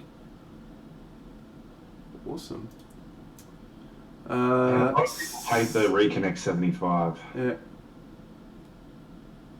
What stupid shit goes on, mate? I haven't seen much stupid shit. Dave, what a legend. Raymond, Sendi's version, that's really good. Masculine's Octavius. Who's Jakey 2H? Yeah, that's a nice. I tried to buy this Mercenary Goblin from Jorge Beer. No luck? No, he didn't want to sell it, but he said he would sell it to me if he decided to sell it. So it's magnificent. That's geez, that pirate's good too. I haven't gone through Editor's Choice in a while. Another DC. He's a banger. Yeah, that one in the hand, honestly, like much better than in the photos, and the photos are pretty damn good as well. Oh, that's beautiful. I love that goblin. Wow. I haven't experienced anything like that, mate, but I don't really pay too much attention on what people vote. You can turn off your ability to see what other people vote if you want. And I had it had totally fallen short on me, right, with Mercenary Goblin. Yeah. His chainmail are all coins, and I did not realise that until Dave mentioned it the other day. I felt very stupid. Oof, Natalia's Lady of the Lake, beautiful bust. Oof. There's the Scale Fantasy, Scale 75 range around the same time. You love Capricorn, don't you? Oh, Capricorn's unreal, fuck. Yeah. So good. I feel like I've got one coming up shortly. Oh, there's Mirko Cavalloni's version of that is significantly better than I remember. Having painted it now, I can appreciate that. Oh, Max Fischiero's version of that is unreal. How good's that? Witcher, beautiful. Yeah. In Mini Den, that's awesome. That whose bear is that? That's Arnau. Arnau's? Yeah. Yeah, of course. Yeah. Dave Stamatos. Yeah. Arnau Silas. Yeah, wow. Having Yeah, painted this model now, I appreciate this much more. He was smoothing that out for a while, eh? Yeah.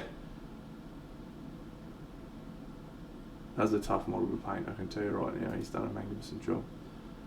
This is such a great idea, by the way. This idea. What was it? Oh, for doing the pixelations. Yeah, Yeah. it was good, wasn't it? Oof. David Arova's fucking Haldor. Colwell's Angry Bird. Very nice.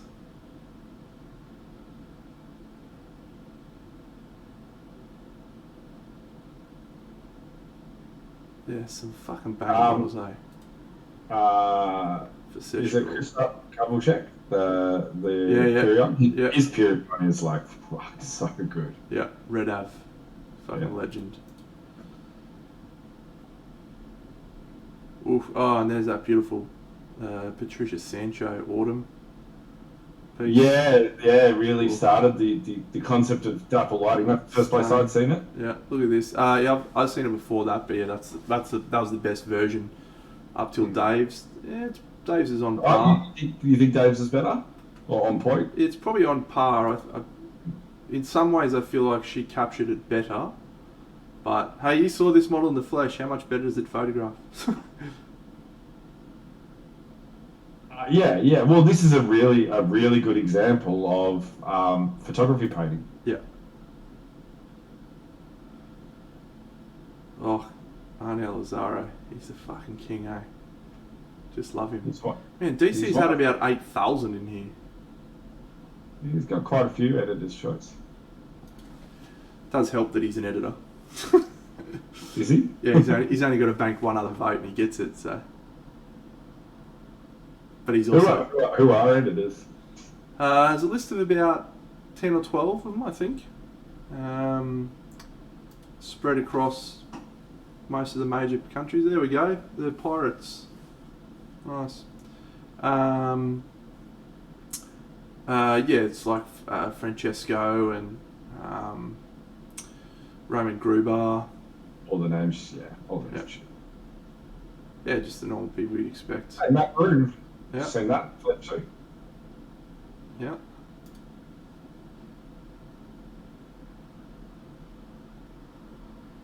Oof, wow, some good stuff. Some good stuff. How good's Victor Vera's Pirates? Shit, a brick. I quite liked that Conan if you went back. The previous page. Yeah, show me going back one more page. This Witch by Rodrigo Chacon is awesome. There's Fairy Garden too, that made in there. This is a fucking incredible paint job. Take it from a guy who loves painting red light, that is just absolutely magnificent. It's very nice. Like the face. Love it. Yeah, I think where Patricia landed her effect better is she really got the diffusion in certain areas and hard lines in certain areas. The diffusion on her right arm. Yeah, just sublime. Yeah. And I think he sort of didn't quite land some areas being fully diffused. And I also think that shadow on her cheek is just magnificent. Yeah, I was going to say this could just be my stupidity, right? But both Dave and Patricia, none of them have lent into having a shadow go straight across the face, of a tree. Yeah. Like, should it? And they just don't want to because they're worried it just breaks the effect, or is too busy on such a small face, like small feature area, or yeah, probably a little from column A, a little from column B. Yeah, I would think. Yeah, I was on a bit of a run here. I feel like I have a couple more. John Chan did an awesome one, yeah. Oh, that Demeter von Gore is unreal. Mark Manskellen's series really nice there as well. That's also a good version of the Sheep Rider. Dave's Cozy, very nice. I like that little robot. I like all those little robots. Yeah, they're fun, aren't they? Yeah. There's another one, Lost Soul, Carl Rudick with the blue.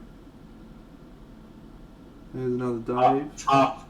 Tough bust to paint. It is a tough bust. 10 out of 10. That underlit red light on the left side, third up, was very nice. I'm gonna have to go back and have a look. That keyhole one that Arno did. Yeah. Like with peering through the door, like woof. I see you. There's Xiang Ong Li. That Samo, I painted that. I tell you who is fucking awesome and doesn't get enough of credit is Lucas Zaba. He is absolutely wild. And when you see his stuff in the hand, it just fucking blows your brain. Have you seen his stuff in the hand as well, have you? Yeah, well, he was at SMC, he had a stall, and he had all of his stuff, and it was just like fucking nuts, man. He's done all the box art, hasn't he, for all of his he's done it all. Yeah, I love his style. And he does oil paints. It's just fucking wild, man. Like you can't even believe it. That's another Rodrigo Chacon, which is a great figure that you're painting. Yeah. Oh, Jason Xiao. Fuck, he hasn't painted enough recently. Love that dude. Oh, Raphael, that's the last piece he painted. Now. Oh, I saw that in the flesh. It was awesome. I quite like the caterpillar from Preview Table. Yeah. Luis Gomez Pradal. I wouldn't mind painting it. Oh, that Junwoo Park Mama Buho is also awesome. Yeah, get that up. Let's have a look at that. This is some great non-metallic metal in Kirill. Kirill went on an uploading frenzy and just uploaded like 17 pieces. Ben Cantor's done that nice flambeau, which is cool.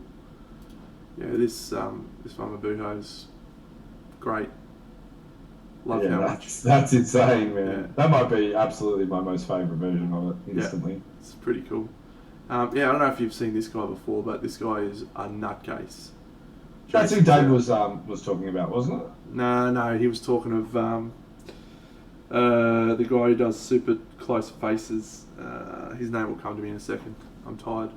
But no, this guy's a Chinese painter, and he wrote an article about painting a Tiger Commander. I think it was on Volumiers, maybe, or Figure Mentors.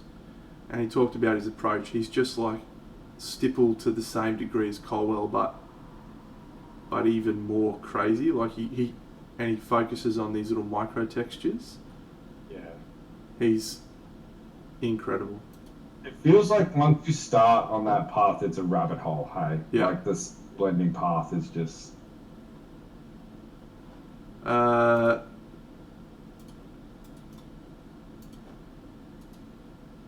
you go. So what are we at? 4 at the moment, I think. Yeah. Another beautiful Christoph. I have that piece sitting in my cabinet. That's in your cabinet, yes. That's cool. So we're getting into the older stuff now, and it's interesting, right? Back in this era, if you painted like you couldn't get an invite onto Putty and Paint. You had to be invited to get onto Putty and Paint. Yeah, I remember you telling me about and this so, sort of era in the. Yeah, you tended to be pretty big deal. There's another one, the same model that Luke is painting. Seth. Oh, nice. Yeah. I didn't even know you painted that. The God of Rock. Yeah, look, he's got a guitar. He's fucking shredding a guitar. Playing. What a legend. Oh, that's Rafa's piece. That's awesome. Now, unreal. I think I've got 2 more. So you got 6 or 7. Because I also got I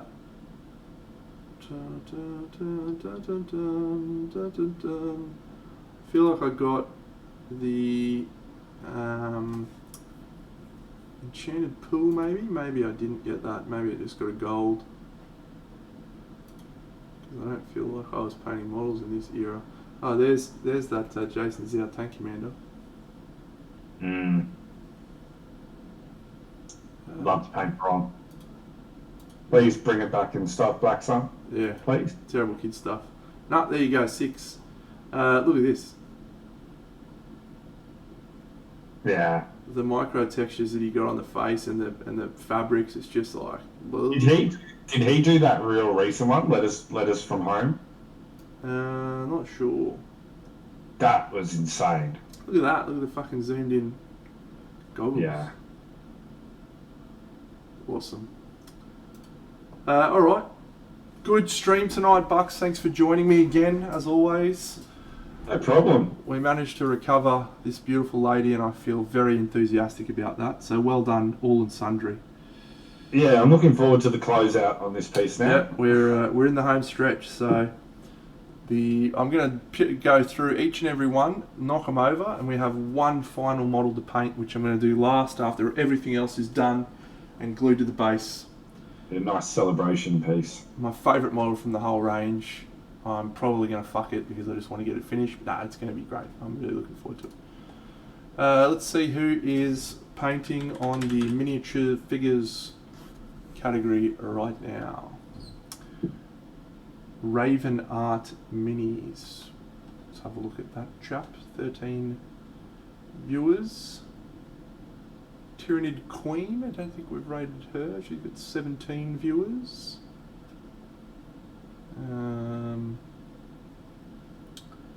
Some fucking muggo is Planet of the Tiny Robots. That's not miniature figures, mate. Get fucked. All Might, All for One is painting something in French. I do like that guy. He's been having a chat. He has been popping by. Let's go have a look at what he's doing. Oh, he's using an airbrush. Yep, let's go. Let's go. This guy. I'm excited. He's a nice dude, I reckon.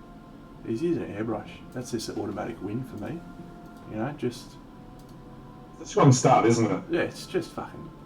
Let's go. All Might, All for One. He's only got two viewers as well. This is going to be great. He's going to have 50 shortly, so... You're wonderful friends. Thank you all for joining me tonight. We're back on Wednesday night. Actually, no, I'm not back on Wednesday night. I'm doing Word Miniatures on Wednesday night, so come and see me over on Word Miniatures. I thought you'd finish those up. No, I decided to keep going. I want to do a giveaway for him, and I'm going to paint a big Titan dude, which should be non-metallic metal, so that should be a blast. And then Sunday morning I'll be back, and I'll hopefully be showing off my finished diorama. See you all, friends. You're wonderful. Big General out.